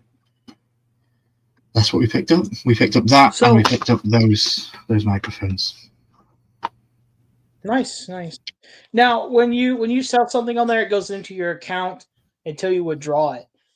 If you buy something on Vinted, does it come out of your? Can you take it out of your balance that's on there? Yeah. Or does it come out of your bank? No, it comes out of your balance. See, I wish. I'll be honest with you. I wish Whatnot would do that. Like, if I sell $500 worth, I can just go buy. I can go buy stuff on Whatnot with my balance, but they don't. eBay let you do that now because eBay they parted ways with PayPal, so now eBay now run their own payment structure in house, and you can have your eBay sitting in your eBay balance, and you can then use that to purchase items. You can actually use it quicker to purchase items than you can to actually get it to your bank. It's kind of crazy because when I sold the Matt Damon Funko Pop, the buyer wanted to go through eBay. They bought the pop through Vinted, but they wanted to do the sale through eBay for added security and so that they could buy the shipping label that they wanted. They got 48-hour next day delivery or something. It went across the country super quick. But they put the money. They obviously paid through PayPal. They paid through eBay. And I was confused because I'd never sold anything on eBay before. I didn't even set up my bank account to get the money back. I thought, shit, I'm going to have £200 sitting in eBay. I'm not going to be able to do anything about it. So I phoned them and fixed it. But long story short, I actually phoned the head office in Texas. I spoke to a girl at the head office of eBay Texas regarding my payment. And she was very professional. She was very cool. And she helped me realize that because there was a new account and it was my first sale, that added checks were going to happen, and it meant that I didn't receive my actual money until 7 days after the sale had been completed. And on eBay's side, it says we are doing our final checks and waiting for the customer to provide feedback. Well, that had already happened. The feedback had already been provided, and it was showing on my account. So I was only querying, why is this taking so damn long when I can see the feedback? If I can see it, you can see it. Let's speed this up. And she was like, well, it's a new account. You're going to have to wait 48 hours just for us to check all the stuff that we need to check. But she said, I guarantee you'll get your money in 7 days. I was like, yeah. And it just so happened that 7 days was 2 days after my birthday. So I was like, damn it. I could have had £200 for my birthday. But in the long story, I was able to save the £200 instead of, spending it on my birthday on stupid shit. There you go. Awesome. Yeah, awesome. Crazy. I love that book. I need to not get more. But my Game of Thrones folder in Vinted is insane, the amount of stuff on there. The cool stuff that I see. The whole dress up of Daenerys Targaryen. And I'm like, why do I need that shit? Why do I need to be able to dress up as Daenerys Targaryen? I've got the wig, I guess. You never know. Yeah. You do never know. Yeah, I'm really enjoying the series for sure. It's kind of got me back into YouTube. I've been out for a while, just life, but and I just didn't have any drive. Like, I enjoy Funko, but I'm just done. I'm done with it. Yep, I hear you, bro. Now I say that, but I have a large box from Funko coming next week, so. Can't help yourself, did you? Did you get the coolers? No, I did not. Okay. No. I thought you were going to jump on the coolers. I just got the mystery sodas. And I got a 12-pack of mystery minis. Okay. That I know I can sell for $5, $6, $7 a piece here. I know I can because I have before. So nice. They're Five Nights at Freddy's, so it's something that's going to sell. Yeah. What is, if there is anything, what is 1 or 2 items that you refuse to sell or you refuse to flip because you just know? Like, what is something you know to stay away from? It's funny because I was going to ask you the same question. Ooh. My answer to that question would be books because I have no clue with books. Okay. See, I'm the opposite. I love books. I've always found value in them. I've always done really. I watched your video and I was like, brilliant idea. Bundling that one with that one, and when you brought the bloody Clifford the dog, I was like, Clifford the dog teddy and book. That's an instant sell, instantly. I was like, that's why I'm challenging this guy because he's got ideas like this. But yeah, I always wondered what is something you wouldn't sell. What is something you would see and be like, I'm not going to take that. So like the way I'm selling now, man,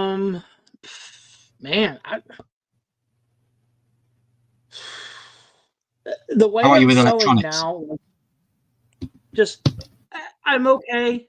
Probably electronics because there's just so many issues. I can say it works. I can show you it works. You can take it home and not work, and now you've done something with it. Now, unfortunately, you're going to be a little bitch about it, and I'm going to lose my money. It's going to put a bad mark on me in the local group that I sold a junk DVD player, whatever. Probably electronics. Now, when I was on eBay, I would not ever pick up a pocket knife. Ever. Okay. No knives at all. Yeah, because you don't know where it's been used, or? No, because there's so many states, like, I can't ship a butterfly knife to, I'm just throwing this out there, Indiana. Or I can't sell a 6-inch knife to Utah or whatever it is. I'm just throwing states out. There's just so many laws pertaining to knives, pocket knives, like how long they can be, what kind of spring assist can they be, can they not be spring assisted, they have to be manual, can they be butterfly?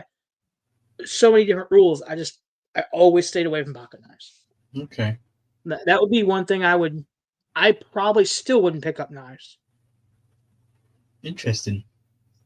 Yeah. Now watch, next week I'll have 50 pounds of them. So. Yeah, no, it's interesting you say electronics because I'm always fearful of that. Like you have something that works, then you ship it, and the customer is a bit heavy-handed with something, or they're just the weird customers that some of them can be, and they break it and then say it doesn't work. I'm actually in a Discord for one of the reselling guys that I watch, and there was a conversation going on about a bread maker. It was working and in testing and working at point of sale, and then the person had it for like 3 days, and then they got back and said it doesn't work anymore. And I'm like, well, I even left a comment. I was like, I would be asking them to show me the bread that's inside it. Like, try and cook some bread and show me what happens, because they're saying it didn't cook the bread or something. And yeah, it was interesting. The guy was questioning what he was supposed to do because he feels like it was working when he sent it, so why should he have to take a return? But apparently he did have to take a return because his returns was accepted on his account. And that's the problem with eBay. If it was sold on eBay, is if you have like 30-day returns automatically, you may not even know an item is coming back until it's too late. Yeah. Like, I had an item come back to me. I didn't realize it was coming back till it was like almost here. The person never contacted me saying the item was broke. Nothing. And I'm like, how is the item broke? It was a coffee cup. It was a Funko Transformer Bumblebee coffee cup. And I wrapped that thing in probably 25 sheets of bubble wrap, put it in a bigger box than it had to be, put that box in a bigger box, double, for like a $10 coffee cup. Well, I contacted the people once I realized that. I said, is it broke? I mean, did you send it? Well, yeah, we had to send it back. I said, did you take any pictures of the box or anything? No. I'm like, okay. So I got it back. In the original packaging, the box was not damaged at all, but the coffee cup was just smashed inside the box, inside a double box, fully bubble wrapped. I'm like, yeah, you smashed this thing and then sent it back. You broke it, back in the packaging. Put it back in the box, and then sent it back. I'm like, whatever. They got paid. I threw it away. I was like, whatever. So, yeah. That's insane. But yeah, electronics would probably be my thing.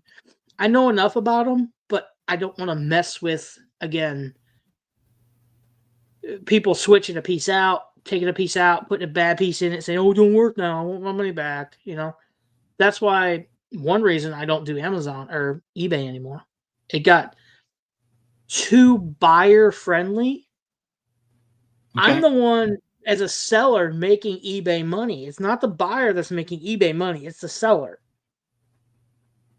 Okay, so that's the other way around with Vinted. It the buyer buys with Vinted. As a buyer, you buy buyer protection insurance on top of the item's sale price, and that's how you make money for Vinted. But yeah, carry on. Sorry to cut you up. Yeah. So no, you're good. No, so the seller's making the money for eBay. Well, they make a little bit off the buyer too, but not as much as the seller. You should back your sellers, especially when they've been there 10 plus years, 20 plus years. I know some guys who've been there since day 2 of eBay, and they still get bullshit returns and bad reviews and negative feedback and everything else, and they can't get it taken off because, the seller said. I've been with you 22 years. Do you think I would really do that? Do you think I really wouldn't send their item? Come on, Yeah. So, no, good point. That's one reason I got away from eBay, and then just the tax part of it. Last year, literally, my federal taxes took 8 months to do because the person that was doing my taxes said, "Oh, you had this much in sales on eBay." Yeah. Do you have receipts for all those items that you bought? I'm like, I bought them at yard sales, auctions, flea markets, Facebook Marketplace, and just resold them. Well, do you have receipts for all those? I'm like, no. Can you come up with some? I'm like, from where? I'm like, yeah, I'm going to yard sale. Isn't that then fraudulent? If you make receipts, isn't that then a fraudulent activity? I would think so. I'm like, so this cup's $1. Can I get a receipt for that? At a yard sale, really? And it got to that point. I'm like, you know what? It's not worth the hassle. And then at that point, I just got into the laser stuff. I was really looking into the 3D printer stuff, and I was like, I'm done with you. I'm done with eBay. I'm done with it. Okay. I still have a lot of that stuff. I sold a lot of it at flea markets and yard sales here at the house. I've still got a lot of it, But I'm slowly eating through totes, selling them on Facebook. People come to the house. I tell them the address. I said, it's on the front porch. You pick it up. You pay me. That's it. I don't meet. I'm not going to your house for it. I'm not shipping it. You want it, you come pick it up. I've never done anything like that. I actually have like a big picture frame in the other room that I could probably sell, but would have to be collection only because it's just I can't even put my arms around it. It's that big. Yeah. Yeah, I've never even thought about that. And Facebook Marketplace, I've always thought was just dodgy. The Facebook Marketplace can be. I guess it's the environment of where you live, though, isn't it? It's who's around you that make it a good or a bad place because of what they sell. Exactly. And this one that I'm speaking of, the $1 site here, is like I said, it's a private group. You have to be invited or, apply to get into it. And there's like 6,000 people. And it grew quick and it's kind of leveled out, which is good. So we don't get the real idiots in there. Every once in a while we do. Like I said, I've got 2 that I will not sell to. I don't care. They're still part of the group. I see them bid on stuff all the time. And I'm like, good luck. Maybe it's just me they don't pick up from, but I've got a bag sitting right there with over $10 in 3D printed stuff for this lady that I'm just going to relist. I'll put back in my stock and I'll relist it. I don't care. I'm not selling it to her. It's been over 3 weeks since she bought it. Yeah, I saw Headless was in some groups on Facebook for selling some Funkos through bidding, because I've seen a couple of his comments. He'll be like, still open till midnight and things like this, and he sells quite a few things on there, which is pretty cool. But yeah, I'll have to look on Facebook and have a look what's around. Yeah, and this, and you don't know if there's people in the neighborhood that wants to buy stuff. If my next door neighbor might see it and be like, "Oh, I'll take that." Yeah, maybe the people downstairs are milking for a cassette player. Who knows? You never know. Yeah. I've sold to my neighbors before on Facebook Marketplace. I not realized it. Okay. When they're like, "Oh, I live right across the street. I live catty corner from you, right down around the corner." I'm like, "What?" They're like, "I'll be there in 5 minutes. Can you have it ready?" Yeah. And they'll walk to my house to pick it up. I'm like, I didn't realize who you were. My friend Steven said, go ahead, sorry.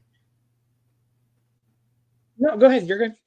I was saying, Steven down the road said to me, he should buy something from me, and I still ship it, and we record and we test how long it takes for something to go through the system to get delivered down the street, because I would literally have to take it to the store. It would have to sit in the store overnight, be scanned into the system. Someone would have to come pick it up in the village, take it away from the village to be sorted, and then come back to the village to be delivered down the street. And I think it would be a cool way to test how that system works and maybe, document it as we do it. Yeah. Yeah. That's the same way here. If I were to send something like literally next door, I put it in my mailbox. It gets picked up at my local post office. It goes to the next local post office, which is so stupid. It goes to Springfield, Missouri, which is over 100 miles away. And then 90% of the time, it'll go to Kansas City, which is another 100 miles away, and then back to our town. Or sometimes, and this is the stupidest part, it goes from here to Rolla, to Springfield, to Kansas City, back to Springfield, and then to us. And it's literally going next door. That's insane. But there's times when on eBay, you can do local pickup, because I bought stuff from people in my own town.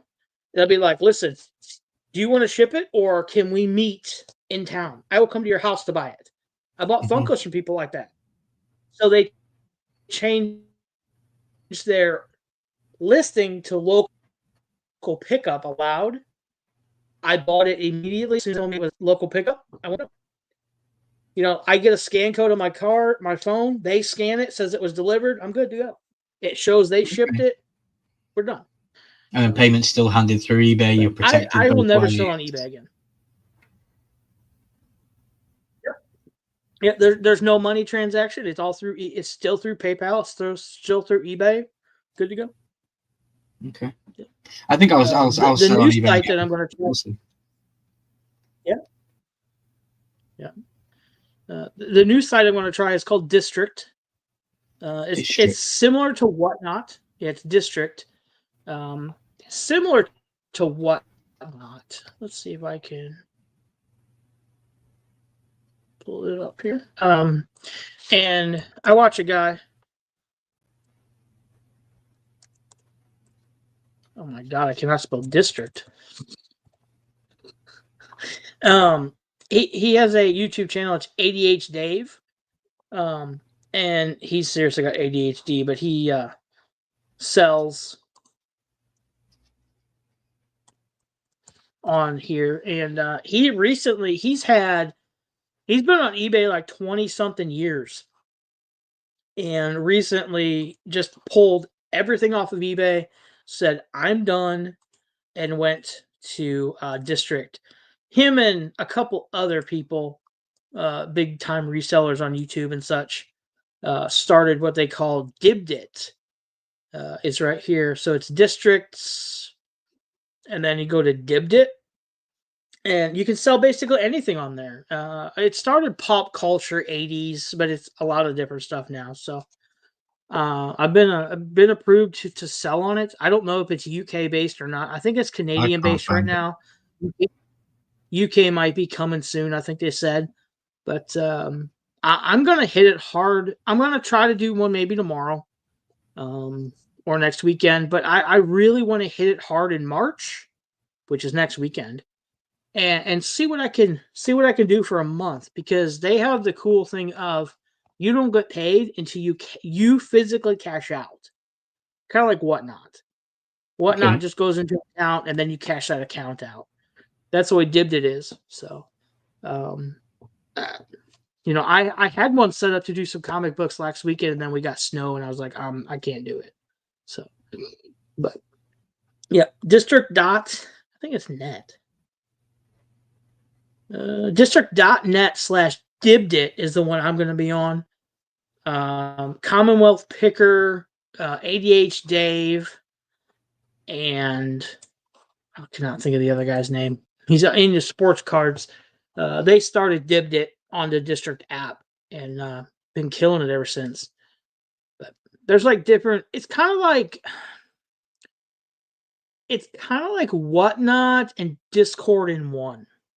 That makes sense. So I've you just have applied like for an account. Okay, cool. So you have your like Whatnot, which is the District app, right? And then like Dibbed It is like a channel on District, if that makes sense. Kind of like Discord. Like a Discord server. Like a Discord server, yeah. Yeah, you have Horsemen, but then you have NFTs on the Discord. It's a channel on a platform. I get you. Yeah. They have, where you can sell anything. They have one where their wives have started one. It's all like health and beauty stuff. Dave does, he has a kitchen channel, ADHD, or it used to be called AI Kitchen, but he changed it. It's just kitchen stuff, knives. You can sell pots and pans, whatever. So I'm really enjoying it because it's something new and they're really starting to grow it. So I'm going to try it. It's free to try. So I just made an account, Milky14. Awesome. Like I said, I don't know if it's UK. I'm assuming it is, but it's telling me to download the app, and it only shows an Apple sign, so it might only I can't get it right now because it's only Apple and I'm Android, but I'm signed in on the actual website. I believe so. I believe that's the way it is. Yeah, but the app says the Apple sign, so it says get the app. Yeah, I think the Apple is the only one working right now. I think that's what they said. So, I mean, it's been around for a couple years, but they're slowly rolling into it. They're not like Whatnot, where they just jumped full-fledged in and said, let's go. So, but yeah. But that's cool. Something somewhere else that I've got to cash out and not sell back on there either. It's just, if you don't have 10,000 followers, or if you're not giving shit away all night long, you're not going to sell anything. Yeah. Very little. Reminds me of Rumble, kind of. You need to have 10,000 people and a load of crazy stuff on there for it to even be recognized, I feel like. Yeah, exactly. So, but yeah. Did you have a game you wanted to play? Yeah, if you want to. So we can open these up, check them out. So this is the flashcards for the United States citizenship exam, right? Again, I got these at the local Amazon store on $1 day. Are these the things that you said the other day in the chat? Milky, I picked something up you'd love. I remember you said something in the group chat the other week. Yeah. Interesting. Come on. I forget that I would have to do all this kind of stuff if I wanted to be American. I feel like it's just as easy as save up the money, get on a flight, and go over there. But it's not like I can do that to visit, but to live there, it's going to be so much different. It's going to be crazy. Oh yeah. I'd like to meet Donald Trump, but we'll see. Yeah. Oh yeah. I would too. I would like him to give me my access to the country. He can be the man that tells me, "You are now an American citizen, my friend," and I'd be like, "Woohoo!" Nice. And we'd do the dance on stage. Oh wow. Watch me lose subscribers. I just said that. Yeah. There's 100 questions in this pack. Let's go with number.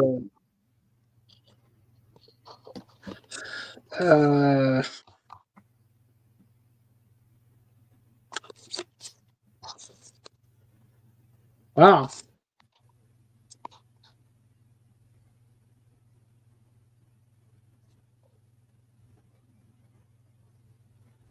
What is one right that United States citizens have in the First Amendment?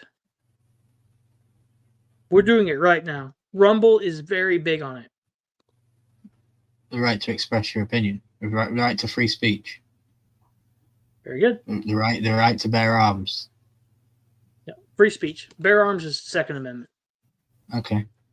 So the First Amendment is speech, religion, assembly, press, so the news organizations, and petition the government. Okay. And these. Throw them at me, even if you think they're hard. Name one branch or the part of our government. We have 3 branches of government.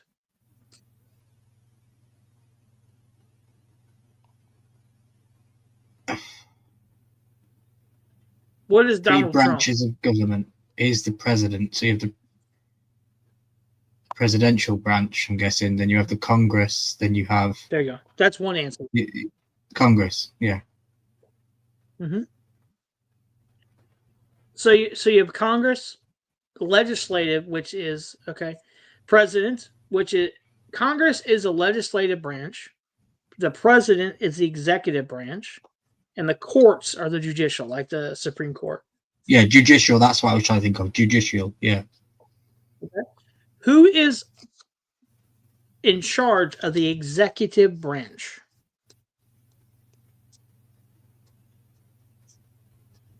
The vice president. President. The president. Okay. And these are some big ones if you haven't studied. Trust me.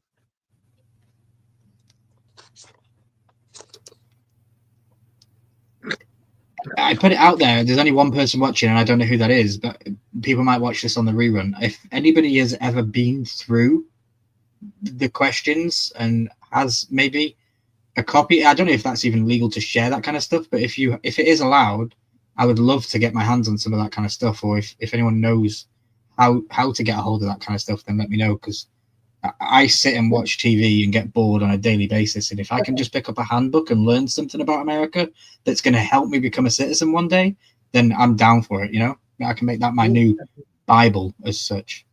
You would probably know this answer. How many years do we elect a president for? 4 years, but you can sit 2 terms. Yes, very good. Okay, next one. You should know this one. In what month do we vote for the president? September? November. I don't. November. Oh yeah, November. And then they sit, and then the sitting president has until January 6th to leave office. 20th, January 20th. Yes. What is the name of the president right now? Donald Trump. What is the name of the vice president right now? J.D. Vance. Okay. If the president can no longer serve, who becomes president? The vice president. Very good.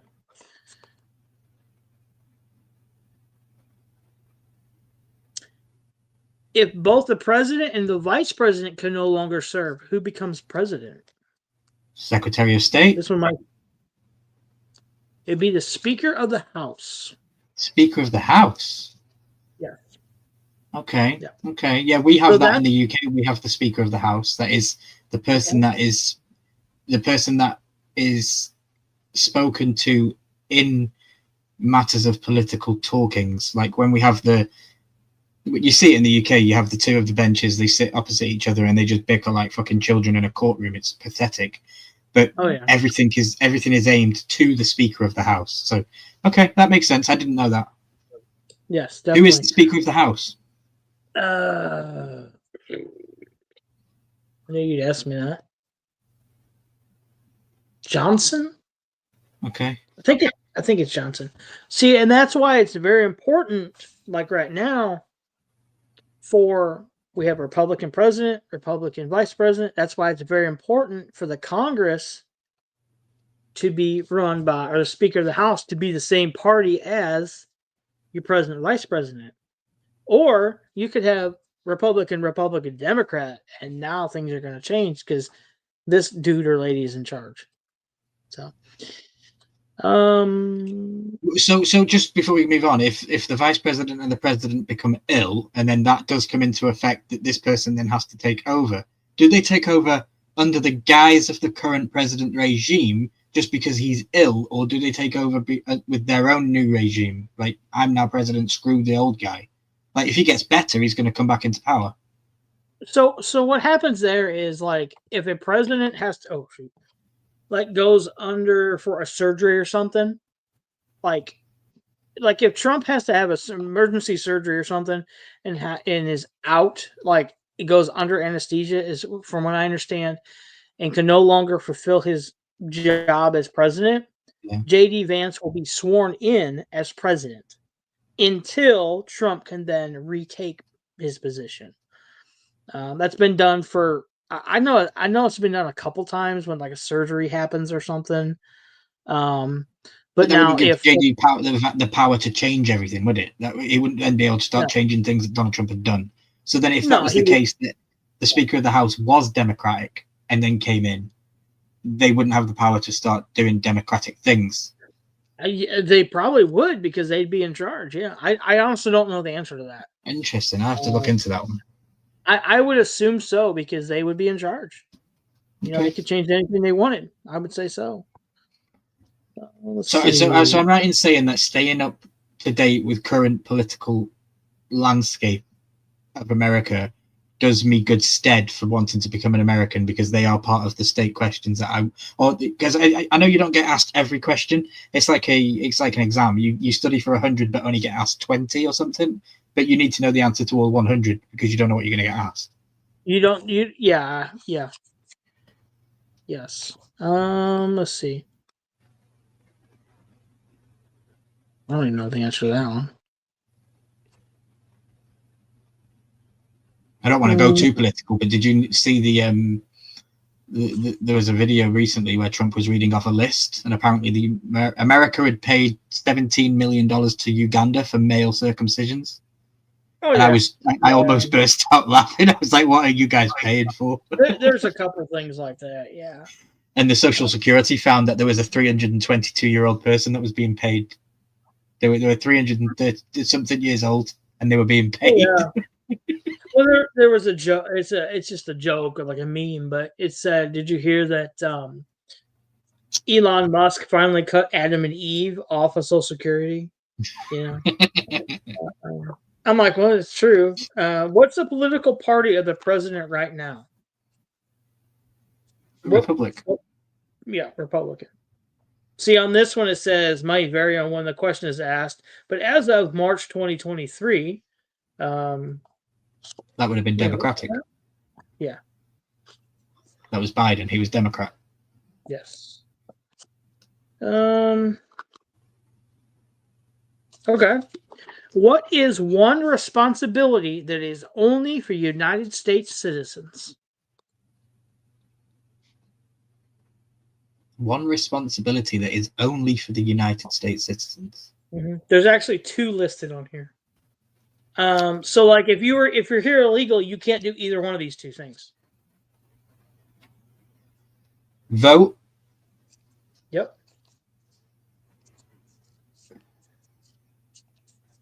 What would be the other one? Bear arms, maybe.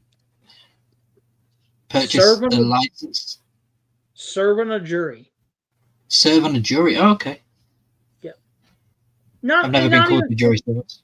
And not even so much if you're illegal, like an illegal alien, but like if you came over here on a visa and it was November of a presidential, you couldn't vote in a federal election. You couldn't serve on a jury. You're not going to get summons while you're here on a 90-day visa. Yeah, of course. Yeah, those things aren't going to happen. You have to be an American citizen to be able to vote. Yeah. How old do you have to be president? What? No, 25? How old do you have to be to vote for the president? 18. 18, yes. 18 to vote, 18 to smoke, 21 to drink. Yep. How old do you have to be to join the military and die for your country? 16. 18. Technically 17 with a parent's signature. Wow. Okay. Well, I think it's 16 in the UK.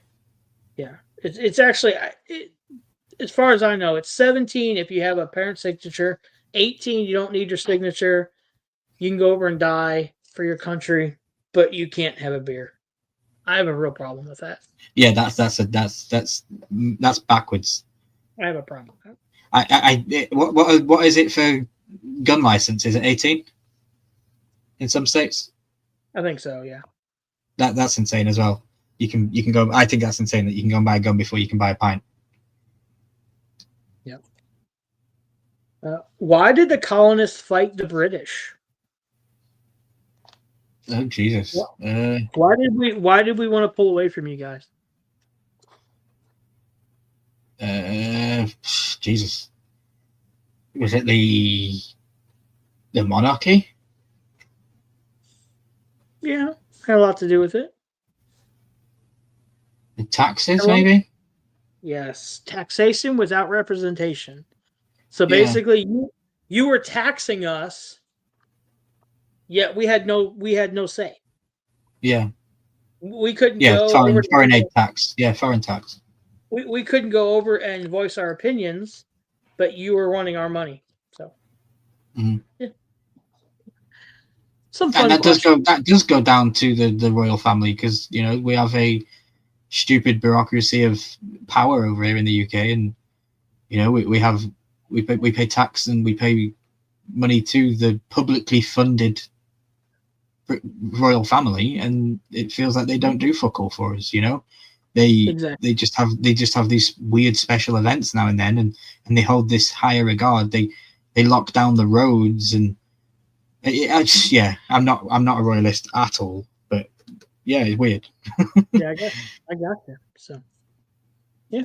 So cool questions. I want to get a hold of some of those. It's actually weird that you brought those, because I watched a podcast. I'm massive into podcasts recently. The Diary of a CEO is a UK podcast. It's a guy who's very good with his podcast, Stephen Bartlett. Great guy. He had Mr. Beast on very recently. He's also got these cards that he sells on his website, and they're conversation cards. And you can take them. They're designed for like couples, maybe, to bring the spark back in their relationship. And there's got testimonies of how this couple were going to have a divorce, and they bought these cards, and they saved their marriage. And yeah, it's a testimony. You never know if it's real or not. But I was thinking of buying them for live streams, for specifically just to bring up the random questions that we could dive down, because we don't know what our thoughts are and opinions until we air them and we ask the questions that the world wants to know. I think that would be a cool little segment. Maybe save those cards that you've got, and every time we do a live, we can ask a couple of questions, or you could file through them this week, find a couple that you really want to know, if I know, and bring them to me next week. Definitely. I would love to do that. Yeah, I knew I had them. I just had to find them, and they were sitting right here on my desk, buried. Because I haven't cleaned in like forever. So, And I can maybe try and find some UK facts. Awesome. For anybody out there that's wondering, Johnny Knight is live right now playing some games. So Nice. I just saw that. I was going over to check something out here on my channel. Yeah. So, what do you got coming up this week? Anything? Tomorrow, I'm live on BJ and DJ Talk Wrestling. I think it's 5 Eastern or Central. Check it out. Check out my Instagram stories tomorrow and my YouTube community posts for links to direct you to where I'll be. You're going to be talking about wrestling.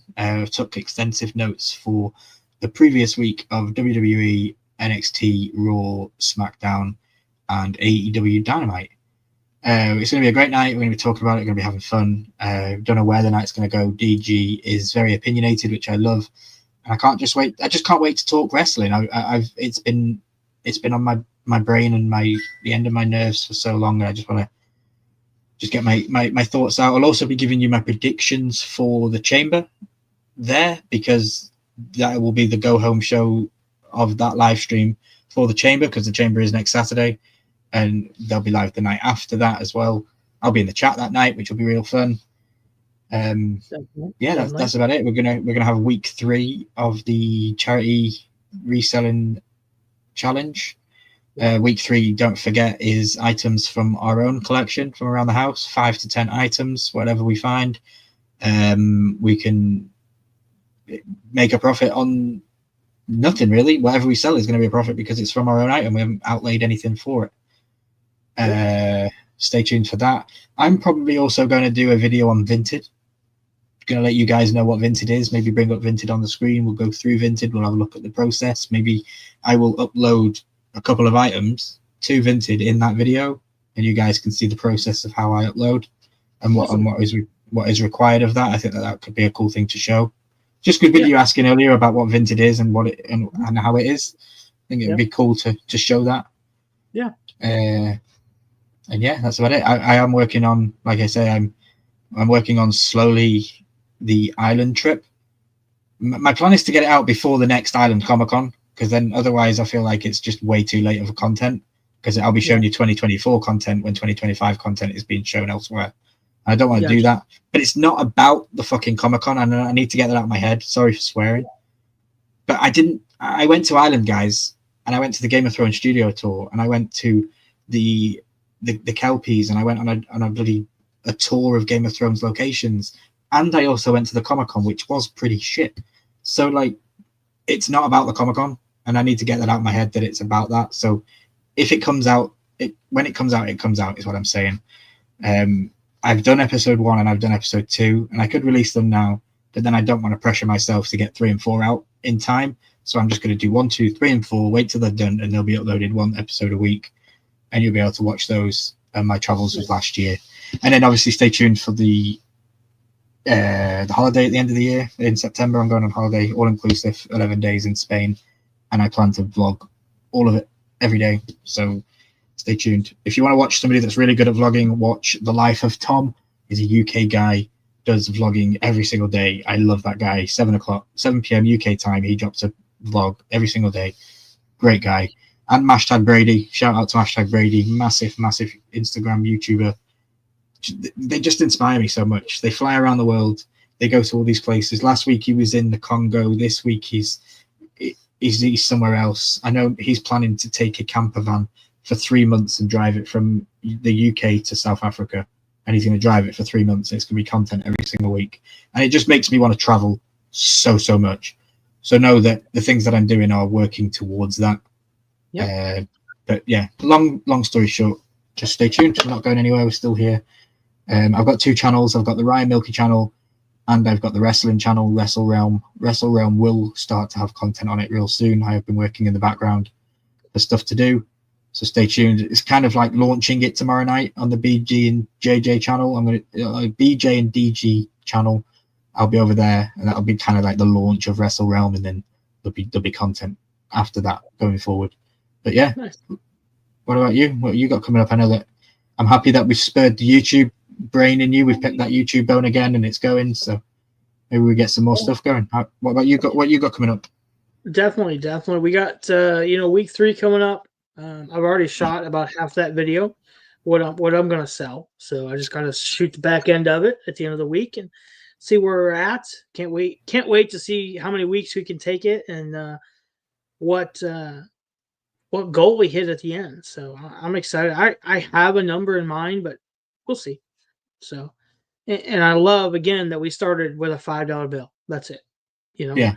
It just, to me, it proves that you can start with basically nothing and build an empire if you want to. There's been people that have traded a paperclip up to a house, up to a car, up to $1 million.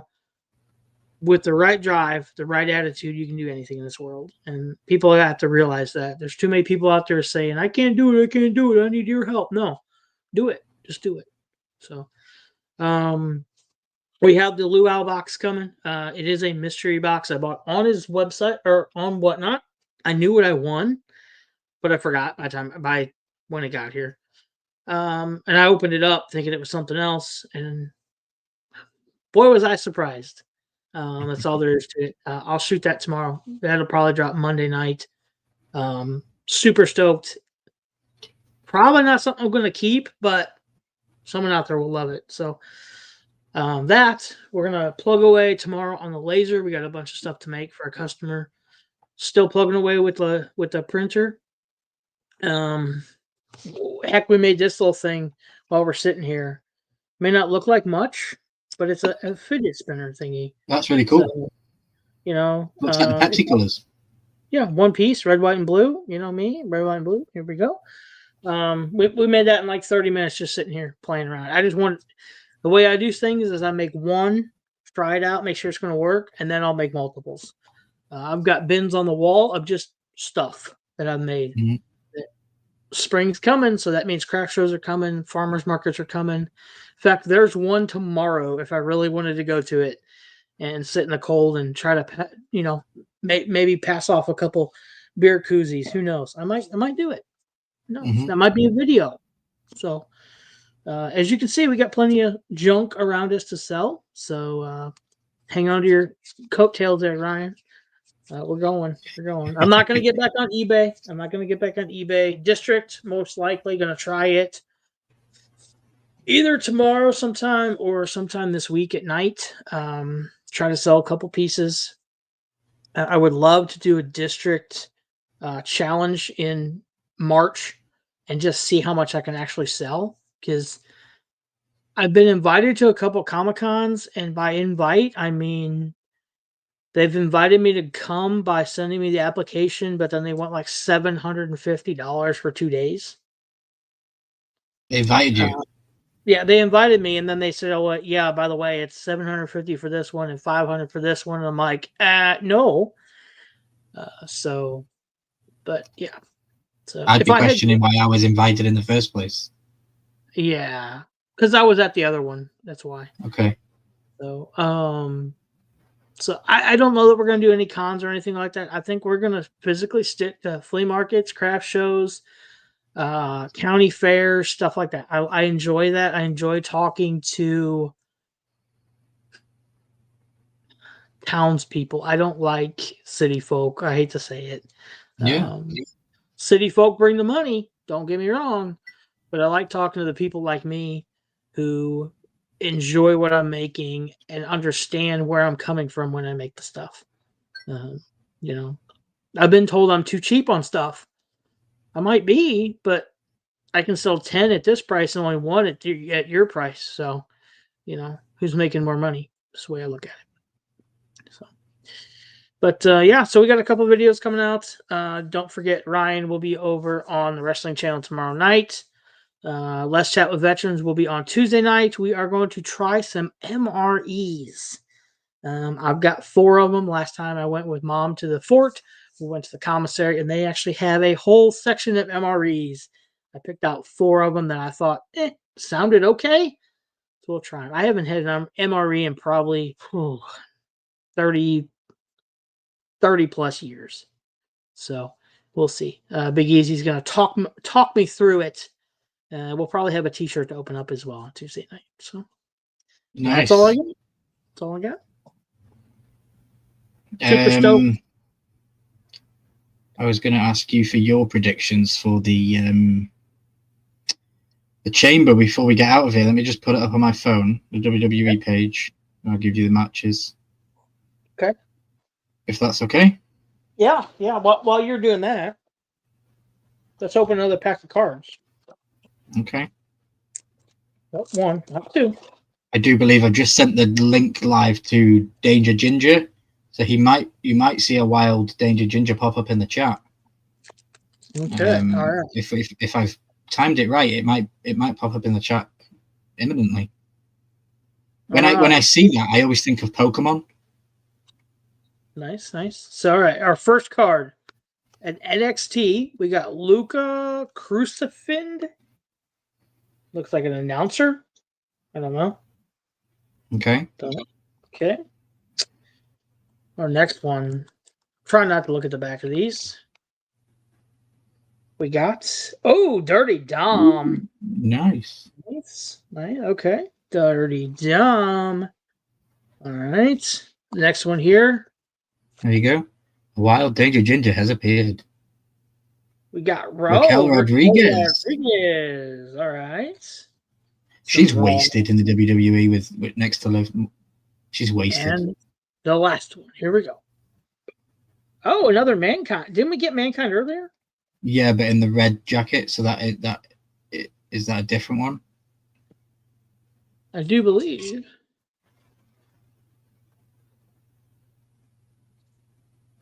Hey, Danger Ginger. How you doing, bro? No, we got Mick Foley last time. And this time you got Mankind. This time we got Mankind. Very nice. Still nothing numbered, no signatures. It's all right. Again, I can most likely put these on the dollar site. Easily. Make $1, make $2 off each card. I'm good with that. Yeah, easily. I'm scared that you do that, and I'm going to lose the challenge. Damn you, Charles. That's why I'm pacing myself on them. I honestly want to get 1 autograph, and if I still have the other box sealed, I won't even open it. Yeah. I just want to get 1 autograph. That's all I want. What's the chance of that? Probably very, very slim, but I'll take the chance. So yeah. Okay. What's up, Danger? Okay. Well, Danger Ginger is in the chat. So as everyone knows, we just announced I'm going to be over on his channel tomorrow with BJ. We're going to be talking wrestling. So right now, we're going to ask Charles for his predictions for the chamber. And if you want to know my predictions, you're going to have to wait until tomorrow night. I'm not going to give you anything now. I'm going to give it all. I'm going to give it all tomorrow night over on the live stream with the guys. So I don't want to give it away now and then give people a reason to come hang out tomorrow night over on the stream and find out what I'm going to say. So I'm just on the WWE website. Okay. And we have The Rock is coming to WWE Elimination Chamber to see if Cody Rhodes will agree to be his champion. Because last night The Rock came out and asked Cody Rhodes to be his champion and do his bidding. And he wanted his soul. Very, very weird conversation and interaction. And then backstage on the press conference, The Rock said it'd be cool to have a storyline with Cody where it doesn't build to a match, and we can have this storyline amongst each other that's just like backstage and like in promos. He's working for something like that. So I'm like, okay, interesting how it's going to go. Okay. Danger Ginger says he's been thinking about getting into wrestling cards. Nice. And he's also going to drop the link. He said that's the link to the official BJ and DJ Talk Wrestling channel. Yep. So yeah, feel free to drop the link as much as you like. But yeah, so The Rock's going to talk to Cody. I personally think this isn't a prediction because it's just stupid. I think that Cody's going to turn him down and that could lead to a match between the two of them. I don't know if that's going to happen this year or next year, because I don't know if you know, Charles, but The Rock also came out and announced that next year's WrestleMania is going to be in New Orleans in the Superdome. Yep. So that's really cool that we've got that announcement really early. But yeah, anyway, men's elimination chamber match. Real quick. Yep. I don't know where the Super Bowl is in 26, but my prediction right now is WrestleMania will be wherever the Super Bowl is in 26, or 26. Well, it is where the Super Bowl or where WrestleMania will be the next year. Because that's what's happened this year. This Super Bowl was in New Orleans. And now next year's WrestleMania is in New Orleans. So you think it's gonna okay. So you think next year's Super Bowl will be 27's Mania? Yeah, I think so. Next year, San Francisco, he said. California, warm weather. San Francisco. Outside. Philly was outside. Huh? Danger Ginger thinks the year after will be Indy. I thought it was going to be Indy because they'd signed a new deal where they got 3 pay-per-views. Indianapolis got 3 pay-per-views, and they only had the one Rumble. So I was thinking they were getting Mania next year, and then they announced they announced the one that they announced last night, and I was like, crazy. Well, it was Las Vegas last time, right? Las Vegas this year, yeah. Yeah, and the Super Bowl last year was Las Vegas. Okay. That makes sense. Okay. I believe. Interesting. Yeah. Okay, then. So let's get some predictions out there. Anyway, men's elimination chamber match. 6 superstars will collide inside the elimination chamber to secure their place to Showcase of the Immortals by earning an undisputed WWE title match against Cody Rhodes. So the winner will challenge Cody, apparently. So I don't know what's going on with The Rock and all this kind of stuff, and if that's going to be a triple threat match or what, I haven't got a clue. But the participants of that match are Damian Priest, Logan Paul, Drew McIntyre, Seth Rollins, CM Punk, and John Cena. So again, John Cena, CM Punk, Drew McIntyre, Logan Paul, Damian Priest, Seth freaking Rollins. It's a stacked card. And I will preface this by saying, just to put it out there, my favorite match of the Netflix era is Logan Paul beating Rey Mysterio to qualify for the Chamber. I'm not just saying that because I'm a Logan Paul fan. I genuinely think it was the best wrestling match I have seen on Netflix. Just putting it out there. That doesn't mean that Logan's my prediction. I'm just putting it out there. That Logan deserves to be in this, and that's what I'm saying. You're reading my mind. I hate to say it. You know that. I hate Logan Paul, but I'm going to put it between Logan Paul and John Cena. Okay. John Cena's going for 17 times titles. This is going to be his last elimination chamber. I'll save my opinions for the show tomorrow. I appreciate it, Danger. Thanks for being here. I appreciate you. I think Logan Paul takes it, to be totally honest with you. Okay. And I am not a Logan Paul fan. You know that. No, I know that, yeah. I just think they've been pushing him quite hard. His time, let's say. And John Cena still has time to get 17 before the end of the year. Like SummerSlam. I have so much to say. I'm just going to save it. I have so much to say. Okay. I like it. Logan Paul wins. I genuinely feel he could have a decent chance at winning it. I think that the storyline, there are storylines out there that I could reel to you now that I'm not going to, that could fit it very well. Find out tomorrow what I think. Interesting that you say that, though. Okay. So that's the men's match. The women's elimination chamber match, Charles. Liv Morgan qualified first for the elimination chamber when a costly mistake by Rhea Ripley allowed the former women's world champion to overcome Io Sky by disqualification. So Rhea Ripley is the reason why Liv Morgan is even in this. Yeah, I did see that match.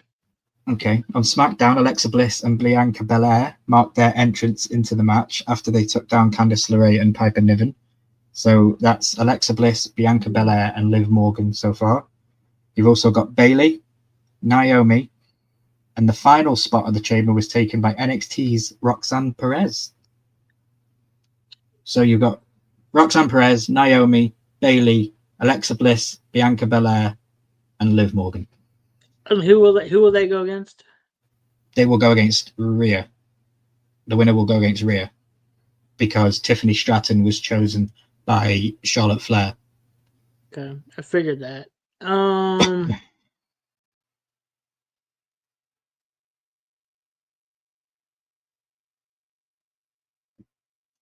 I feel like it's going to be Alexa Bliss. Okay. Alexa Bliss has just returned. Mm-hmm. Yeah. Interesting that she returned with the Lily doll, if I may say so. She isn't immediately connected with the Wyatt Six that we know of. There's nothing's happened. She's not, but she is. But she still has Lily, and Lily is from her persona that she shared with Bray Wyatt and all of that stuff. She's even made a vignette last night on SmackDown where she reminded everybody that Chamber is her playground. Mm-hmm. So where are we going with that? We can talk about her connections tomorrow. Yes, we will indeed, Danger Ginger. And I love that you're in the chat, promoting the chat for tomorrow night, because it keeps me on the ball and I don't give anything away. I'm being very cautious not to. But I like your pick with Alexa Bliss. I like it a lot. What do you think to Charlotte Flair coming back? I could care less. Okay, interesting. I like it. I don't like she's her. Come back. I don't like her either. She's come back and she is instantly in the title picture, and I don't agree with it. You should be at the bottom of the line. There are girls that have been there all damn year, travelled roads, and they've been fighting all year, and they just automatically get put down because your name is Flair and you return. Yep. I don't like it. I totally agree. Totally agree. Okay, next match. You earn your match. You don't gain it. You don't just be given it. Yeah, Danger Ginger says, because I will say it dates back to the vignettes before the Wyatt Six debut. Okay, I like it. Yeah, she did return in the exact same ring gear that she went away in. So it's just like a continuation of the story that she was already in. And if that's the case, then that outdates and predates the Wyatt Six debut. I like it. I definitely like it. Next match, Charles. Sami Zayn versus Kevin Owens in an unsanctioned match. These two are going absolutely crazy. They're going to be in Toronto in Canada. They're going to kill each other. Kevin Owens, I don't know if you saw the promotion that Kevin Owens just dropped on X this recent few days. He was outside Sami Zayn's house and he was looking through the windows of his front door while he was inside looking at his kid and his wife and saying, "You have forced me to do this. You wanted to end my career. I was just going to give you the beating that you deserve, but now you want this unsanctioned match." This is going to be one of the matches of the century. These two have had the longest careers in wrestling history. It predates WWE. They've been on the indies everywhere, you know? What do you think is going to happen here? What Kevin Owens versus Sami Zayn, unsanctioned match? Huh. This is a hard one because WWE wipe all acknowledgement of it. Oh yeah, they're not going to say anything about it for sure.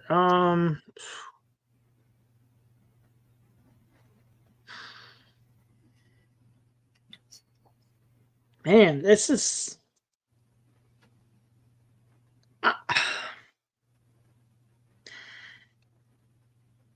Remember, this is the last stop before Mania. Just bear that in mind. It's the last pay-per-view stop before Mania for the main roster. There is a roadblock, NXT roadblock, but that.